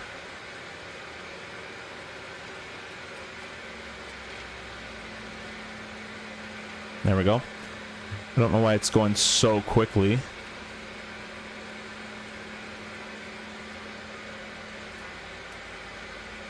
There we go. There we go. 4,500 feet. I could set the 0.74. We'll slowly get down to that eventually. And let's look up the Tower Freak, or the CTAF for Sydney, CYQY. is 122.0. Might as well just go on that now because there's no one here. So get rid of the fix. Notice how the top of the descent is basically at the fix, so that's why we set a fix in there until we have some sort of approach or something loaded in. But we don't need that anymore. But yeah, Chuck, let me know how it is, and if you guys want anything from PUR Korea, there's a discount code down below. It's PUA10 YourSimCFI, and they'll save some money. They offer free shipping all over the world from Korea, and it's very fast. So the price seems a bit high. I believe it's because the shipping price is kind of included in there. But we're using their CDU right now. That's what you're seeing at the very bottom left corner of your screen. This is the CRJ faceplate. I've also sent me, which I will be using once my ProDesk Sim throttles come in for it. They have also sent me a faceplate for, there's a 320. A320. They also have sent me the MD-11. When that gets on 24, we'll be in that for sure. And they have also sent me the 737, which I will be using the PUR Korea PLT-B for the lighting, the PUR Korea CDU-V2 737 faceplate, the ProDesk Sim 737 throttle kit, and the Winwing 737 MCP panel. We basically have a whole 737 in our inside, and then obviously the Moza yoke for our yoke of choice. So that's the only yoke I have.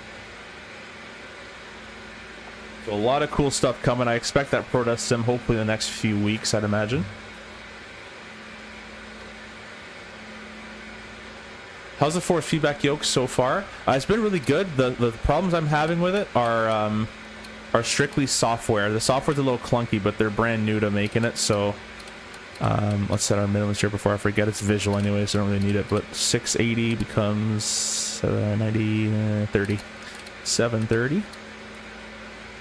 But yeah, it's awesome. In the airliners, you don't get too much of the feedback. You more just get force. There's a freeze right there. But definitely, if you fly GA, it is so cool to fly GA with this yoke.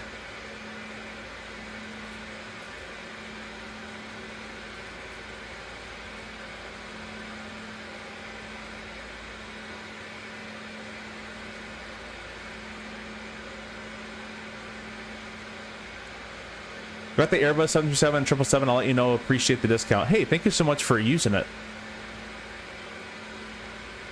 That was PUR Korea. Yeah, thank you so much, and enjoy it. I think you'll like them. I have advised, they haven't replied yet, but I have advised PUR Korea to maybe think about making a 747 autopilot panel or even a 777 before the 47 comes out. I think if they can beat any company, then they'll get a pretty good hold in the market.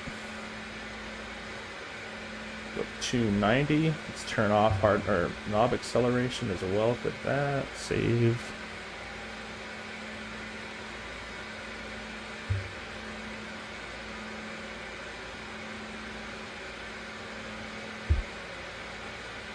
My girlfriend's texting me saying hurry up. She wants to play Fortnite. A lot of external pressures. This is actually our normal descent, or descent speed anyways, so.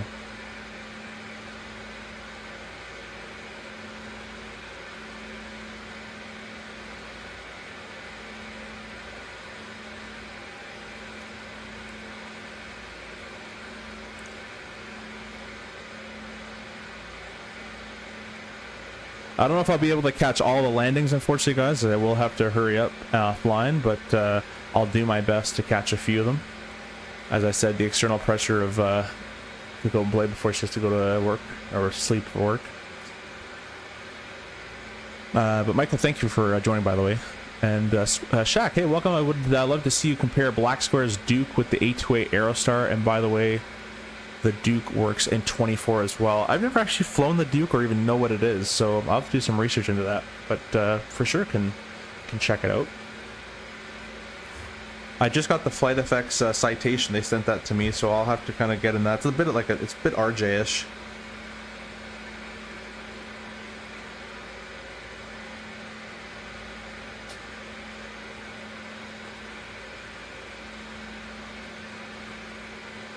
The Duke looks pretty cool. I'm looking at it. It looks a tiny bit more modern. It doesn't look modern inside, but just the actual design of the airplane looks a bit more modern. That's what kind of like with the Aerostar is. It's just like it just looks old. Not just like those kind of airplanes. We'll be flying the 727 as well as soon as my ProtaSim throttle for that comes in as well. I have 3 throttles on order. I bought the 737 and ProtaSim has thrown in the Airbus and the 727 with my order just for me to review as well.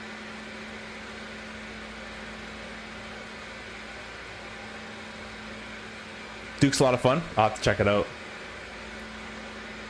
And to be honest with you guys, as you guys use discount codes from ProtaSim and Toby and all that kind of stuff, I take whatever little money I get from it and I pretty much apply it back to the stream. I'll either buy more cameras or I'll buy, like I bought the yoke with a bit of money from that. I bought my camera stands and my camera. I bought the scenery we're about to fly into with it. There's a transition. We got weather 3011. Hit B. Close. Let's do 11. 11. 11.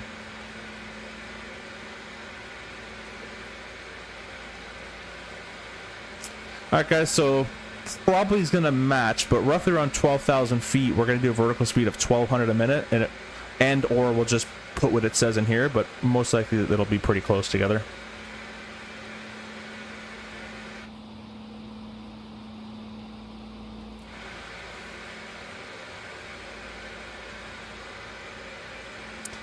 Duke and Starship are the most system depth airplanes in the sim. In my opinion, you should watch some of the dev videos. Yeah, for sure. I'll get into that. I've never really been a huge into props until I got the yoke. The yoke is making me kind of go back into it. But yeah, I'll definitely. The Starship looked interesting. The graphics looked a bit weird when I saw it, but it might just be the like YouTube being YouTube. My college has a Duke just sitting in the hangar. I'm trying to convince them to let me take it up for a spin. Yeah, good luck with that one. Let me know how that one goes.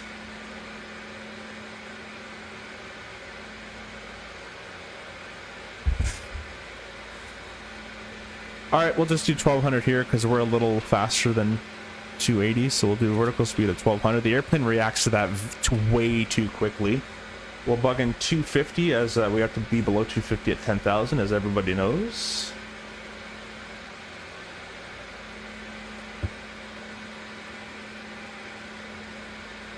And now we kill 2 birds with 1 stone. We're slowing for 250 at 10, and we're also going to make 4,500 at Obva. Getting a little laggy here.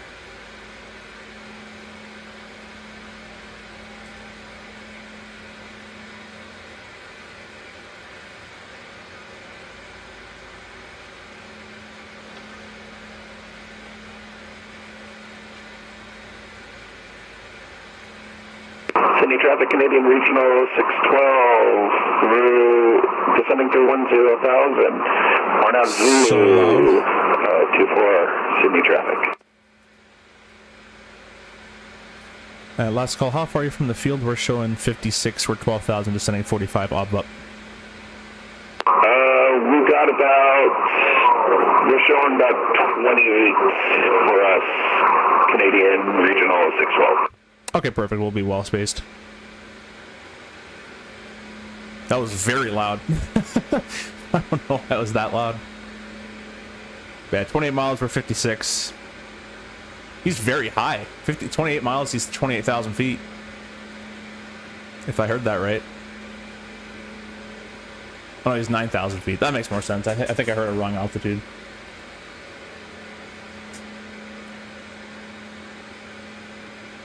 So the real airplane is a little more draggy than this. Just a tiny bit more. Like the line would be like that long instead of that long. Set our TCAS to normal. There we go.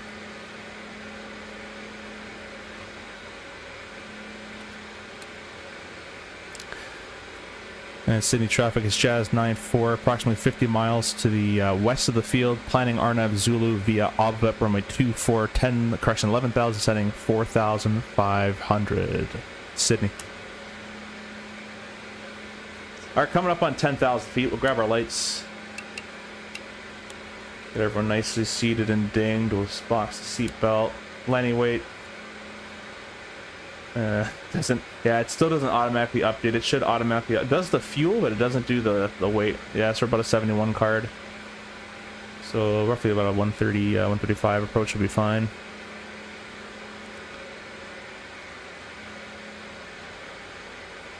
The threats here, I've never actually been to Sydney, both in the sim and in the real world.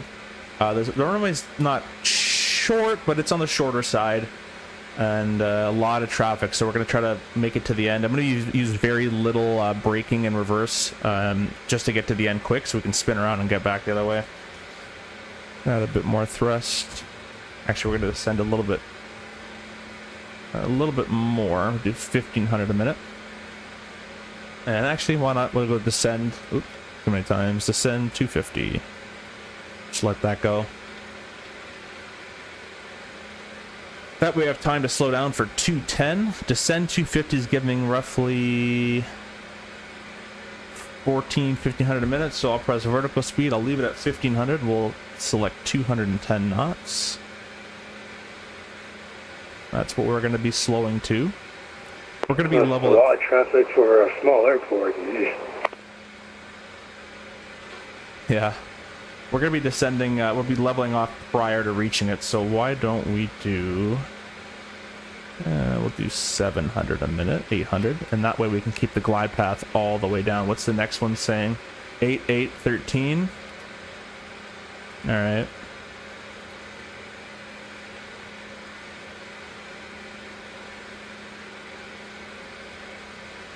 Gonna go ahead and lock my lockable wheels here.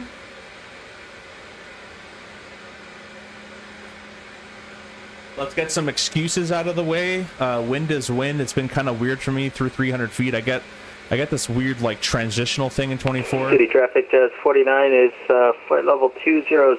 We're about 40 miles to the west of Avva for the RNAV Zulu runway 24. Sydney traffic. What else? The airplane's so much floatier in 24 than it should be. But that's it's kind of about it. Everyone's kind of... The Sydney traffic, Arctic 2875 is 67 nautical miles away from Oblop. And we're also playing for RNAV Zulu 2. We're runway 24, Sydney traffic. Yeah, Oblop's a weird name. Shaq says, so in real life, do you guys run checklists or flows in the air? It depends on the checklist. Everything in the air, let me actually think. Everything in the air has a flow, but it's backed up by a checklist. I'm not doing the checklist part here, but everything in real life. These names of these directs, like, I don't understand. Yeah, the names get interesting as you come out here.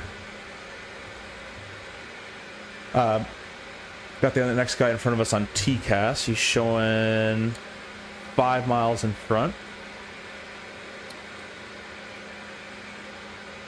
But yeah, we have a flow backed up by a checklist, and on the ground there's flows backed up by checklists as well.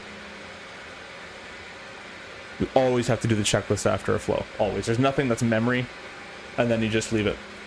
You just leave it memory. That doesn't exist. Alright, we've slowed to 210. We'll do 600 a minute is what it requires. Add a little bit of thrust in there for it.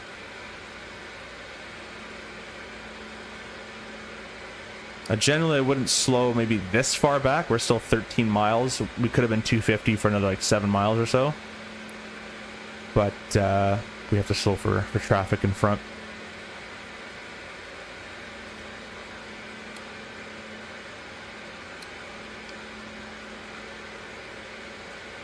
I believe it says max 210 as well. Yeah, max 210. We're going to go slower. We're going to go 190. I'm going to go flap 1. Let me get you actually the right view here.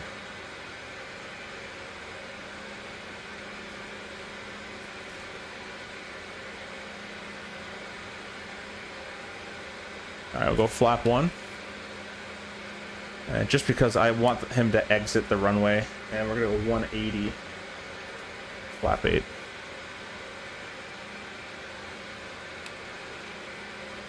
There we go. Didn't trigger. And number 1 on the approach, we're slowing to 180 behind you. We're at about a 5 mile behind. We're going to make it hopefully 10 and let you exit with the backtrack. Yeah, thanks for that. We're going to try to vacate as quickly as we can. We've got pretty hefty speed brakes on the back, so we'll do what we can to get off. No worries. There's only one exit, and it's like 2,000 feet down, so I'm going to roll her all the way down the end as quick as possible and spin her around and come back. 5-5 for 4-5. I think he's not going to Obvep. It looks like he's making the cut. Cindy traffic, Arctic 2575. Wait, what? 2875. Sounds like there's a bit of a huge windup in front of me, so I'll just slow down to 220 Sydney traffic.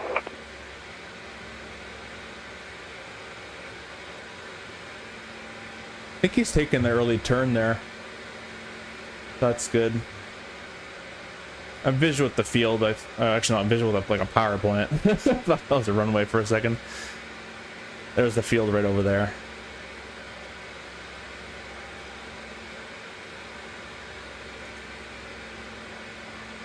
Yeah, he's cutting in pretty nice for us, so that'll be good.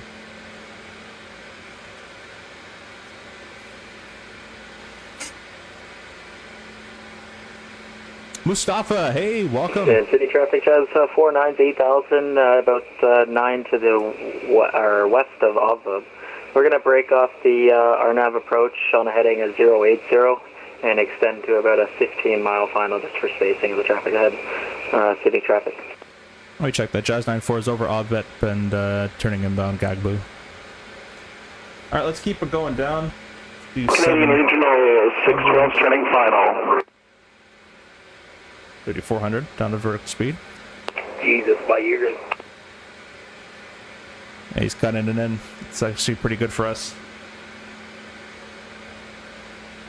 Yeah, guess so.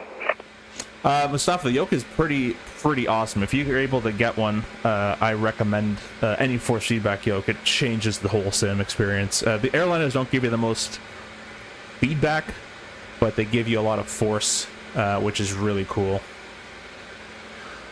Alrighty, we're already in the descent at 800 a minute. Let's go ahead and grab about halfway there. Yeah, we'll go ahead and grab. So this is what we usually do on these RNAV, LNAV only approaches, not precision. We'll go ahead and grab the gear down. It's doing a pretty piss poor job of maintaining that course. With that, we're going to grab our reversers. Nope, I don't want to exit. Remember, guys, we don't have a glide path to follow. Just we have an advisory snowflake, which is saying we're a little low right now, but that's okay. We're visual with the field either way. And we're going to make this, so I'm going to do 500 a minute. We're going to set the next to 1,600.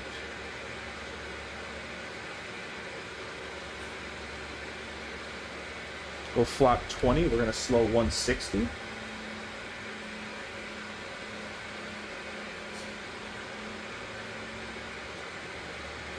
And now on an ILS, I wouldn't be slowing obviously this much, but on these RNAV approaches, we need to be configured before passing the FAF, which is L-bug.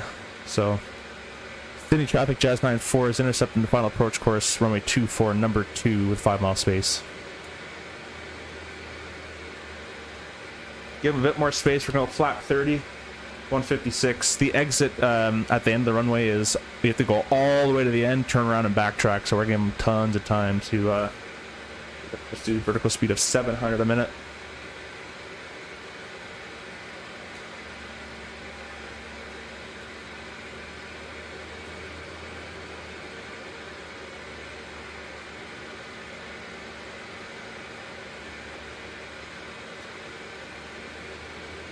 All right, I need 700 for Alto. That's working out very well for us. 700. Sydney traffic. Oh, vacated. Then obviously my TCAS is lying to me. I swear that guy's right in front. All right, we'll go flat. But we're going to wait in flat 45 then just a little bit. Not much, to be honest, but... 900 feet per minute down, flat 45. We're going to slow 135 as the ref. And with the PUR Korea, I'm going to... Yeah, I told you I have huge speed brakes in the back of this thing. I stopped pretty much on a dime. Nice, man. Not so much in this one. I'm going to burn the brakes if I try that.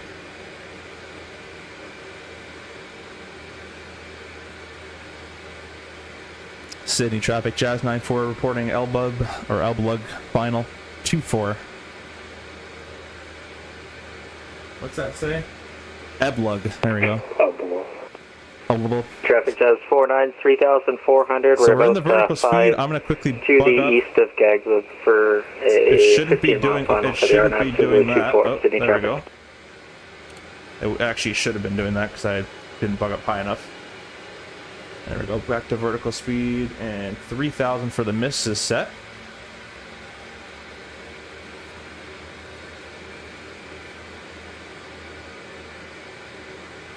Obviously, we're visual. The runway's right there, guys. We're going to start our flight recorder. It's probably going to get very laggy. A flight recorder always does that to me, but I like a replay. Time is it? All right, we're looking good.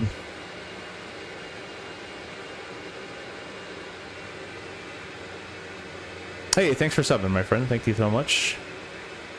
All right, we're gonna go ahead and box our pedals been a bit more. Not my pedals, my office chair wheels.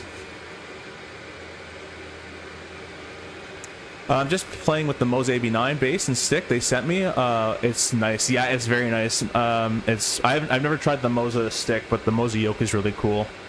They didn't, for some reason, want to send me anything, so I'm like, whatever, I'll just buy it. It was really cool, so I wanted to buy it either way. Which throttle quadrant are you using? I'm using the Honeycomb Bravo with the Pro Desk Sim CRJ attachment. Jazz 49's 2 miles to the east of Gagwood for the Arnav Zulu 24. We're 3,400 feet. So the Pro Desk Sim CRJ attachment, you can find a discount code down below with Pro Desk Sim. They save you 5 or 10%. So you can look. You need a Honeycomb Bravo, and then you can have the attachments on top. Harris, welcome. Michael Jennings, are you using auto FPS in 24? Yes, you need it. I'm gonna go autopilot disengage. We'll clear our flight director. I'm still messing with settings to get this yoke to fly a bit closer, but for right now, this is... Oh, big freeze. That wasn't fun. For right now, this will have to work. I need a ton of trim. I don't know why the autopilot trims it so nose down. That's that wind thing I'm talking about, guys. Once I get below... for the Arnav, the Zulu runway 24 approach. See that? I don't know why the airplane does this. Like, it does these massive wing rolls. Like, I'm not doing that. I'm just countering it. And it's a thing in 2024. Once I start to get below like 800 feet, it just does that to the plane, and I don't know what's causing it. Correcting height and speed. 300. Like, the airplane feels kind of weird in 24 now, unfortunately. The new update 3 kind of destroyed the flight model. But that's okay. Let's get a little lower here. I'm visual, so I can go a little lower. Sync rate. I ain't sinking. 50, 40, 30, 20. See how floaty this thing is in the sim? Minimums. It just floats forever. There's a bounce as well. It just Nice floats landing there. way too much. That wasn't my best, wasn't my worst. It kind of all feels wrong. Hey, it looked good from here on stand 1. I think we're gonna make this as well. Oh, this is like a random... I don't know what that is, but we're gonna exit up to the right so the people behind can get off as well. But that entire approach, that airplane just, it doesn't feel like the real one anymore. The old, in 2020, it still feels okay, but 2024 update 2 with version, with the CRJ 2.1 was like peak. And I have to get with Grovel to come back and adjust all that kind of stuff. City traffic, Jazz 94 is clear 2-4. We're gonna stay on the right-hand side, so you guys are clear to go in. For the City traffic, Jazz 49's on a 4-mile final, runway 24, Sydney. traffic, America 1030, 10 mile final, RNAV 0 runway 24. That's the other thing, guys, is the RJ in real life at idle thrust. I did idle from 40 feet, mind you, which in real life we'd never do. You're dropping out of the sky if you do that in real life. But idle thrust from 40 feet, there's no bouncing. If you're gonna hit, and you're gonna stay down. Whereas in the sim, it's very peppy. It just has so much lift for some reason. Not the real one. The real one does not do that at all. Let's set up a view.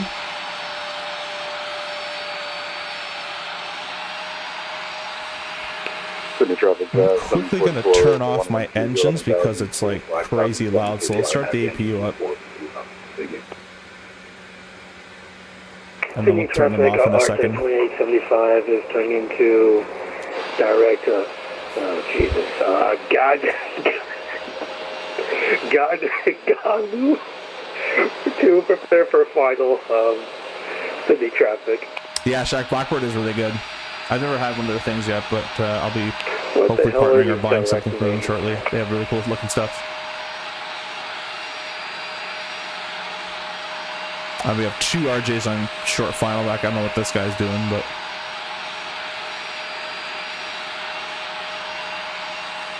Michael, I can do that. It's just, honestly, I have FPS tolerance set and 60 FPS. That's about it.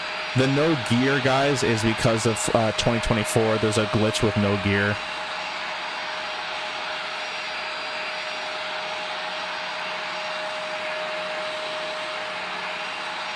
Nice. Just pretend his gear is there. Been away from the CRJ too long, flying next month. Wish me luck. Hey man, you'll be fine. I'm gonna quickly go shut these guys off as the APU is online. Say we had the 2 minutes. That's quieter.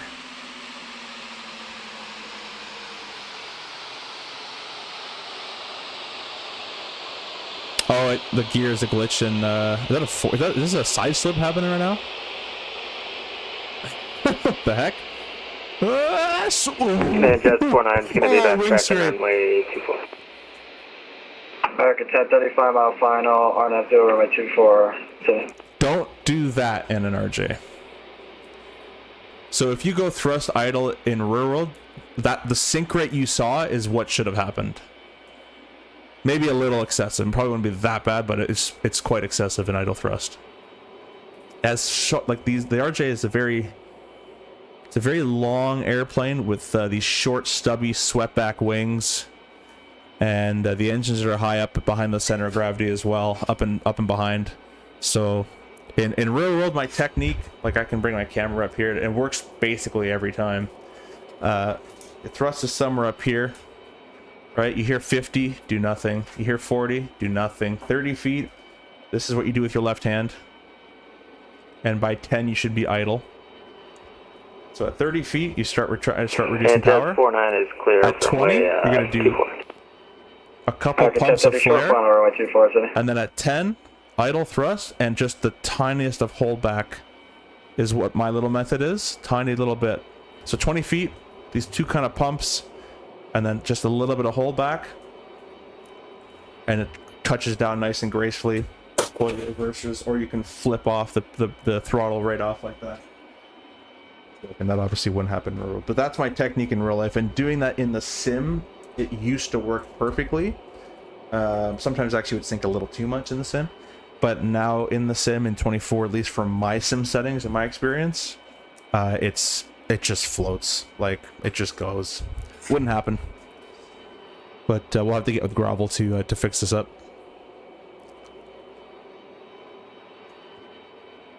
This one looks fast. He looks fast. Arctic 2875 is a 5-mile funnel for runway 24, Sydney traffic. You screamed?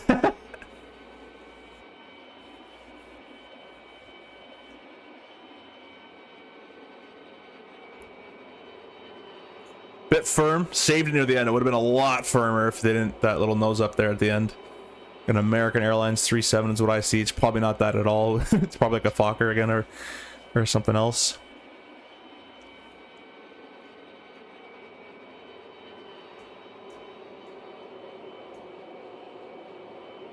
I'll try not to get too crazy, guys. If you want to just despawn out of VATSIM.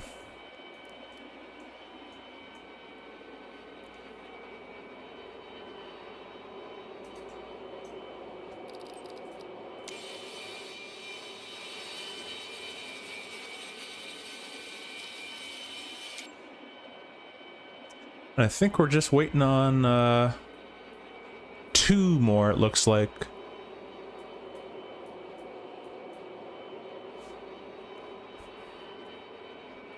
It's at that clear runway 24.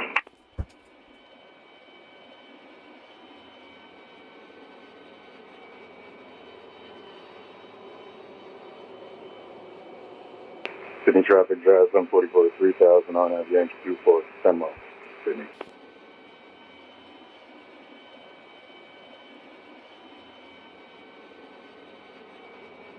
That might be a little better. Just kind of fixing my Moza settings as I wait here.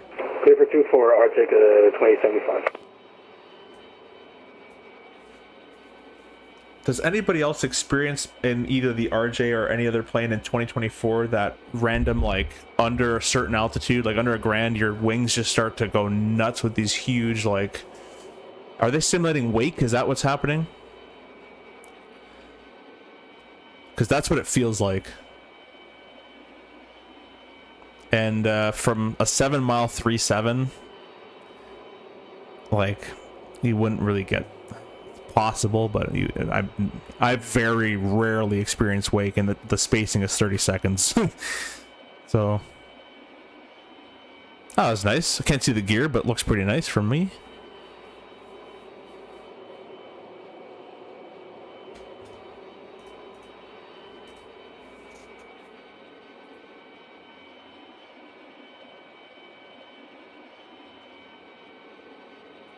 Got one more to go. He's turning final. I'm going to do one quick test with FS control panel and see if my new Moza settings that I've adjusted make it feel better or worse. And then we'll call it a night there. I appreciate all you guys stopping in. I'm going back to work tomorrow. It's just a quick turn, a DCA turn and back home. May or may not have almost slammed it, but we made it work. It's all good, man. Mine wasn't pretty either. That's why it's a video game for funsies.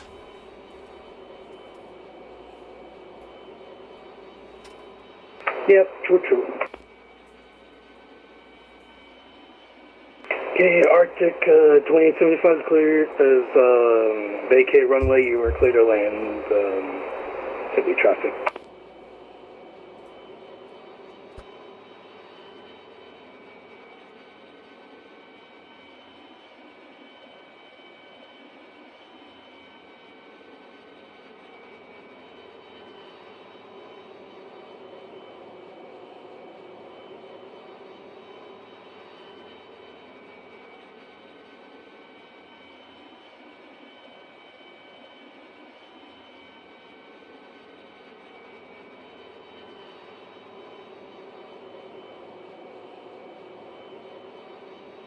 And as the last arrival gracefully touches down here into Sydney, I want to say thank you so much for everyone just coming in and flying along.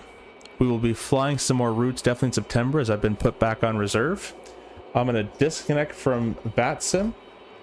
I'll do one short final runway 24 spawn. Oh wait, I don't have engines.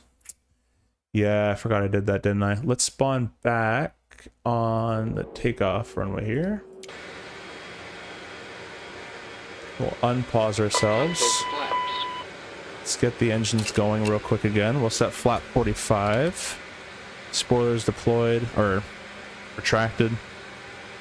And we're gonna see. Ooh, that actually does feel a little bit nicer.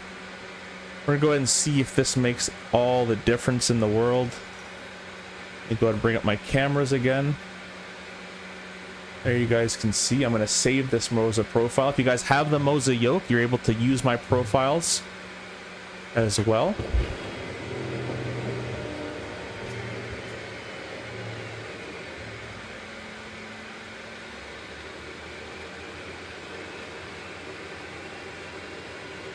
Don't sink. Yeah, we're gonna go ahead and set one. Don't sink. Take forever to roll this thing up. Don't sink. 130. There we go. Don't sink. Yeah, you can see that this one feels even nicer. If I push down, Don't sink. the yoke comes back up. It centers. The flight model still Don't be a sink. bit broken, but I'm kind of fighting two battles. I'm fighting Don't sink.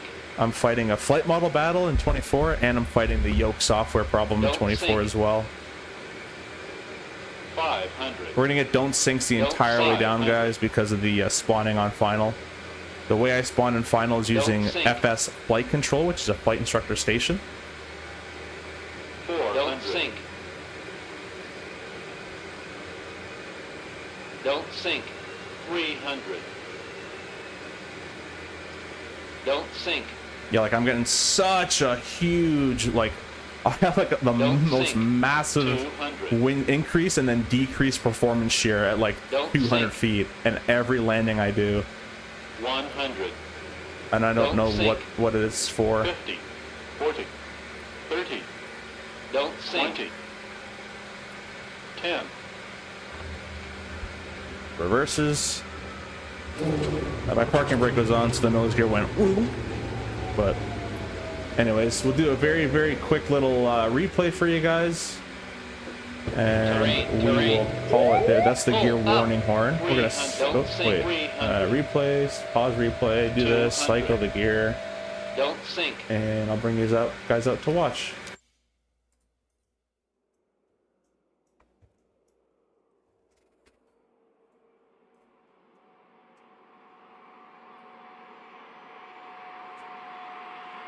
See that nose coming up? It's almost like it either floats crazy or there's no lift at all. It's kind of a weird little like in between, whereas the real airplane at 130 knots pulling up that much nose should start to arrest the descent a little bit. Whereas in the sim it just doesn't do much. It just you're doing this and it's just like it's kind of a weird thing to replicate, I guess, from real to sim, but you can watch, if you ever watch Live Spotters, go watch RJ landings. They're pretty much going to be looking roughly like this. The RJ lands a bit, it's a hard airplane to grease, real world. Not impossible, but it is one of the harder ones. Anyways, guys, we're going to end the stream there. I'm being forced to go play Fortnite with the time remaining that I have. And we will see all of you guys hopefully in the next stream. I appreciate all you guys flying with me, and I appreciate all the channel partners as well. Winwing, Moza, we also got Protest Sim, Pew Air Korea, all the big guys, Toby Eye Tracker. If you guys want anything, they're all in the description for you guys to check out with some discount codes. Thank you for joining the Discord, liking, subscribing, all that kind of stuff. And we will be back on probably, I have 4 days off coming up, so we'll probably be back on quite a bit. All right, guys, we'll see you in the next stream. Bye-bye.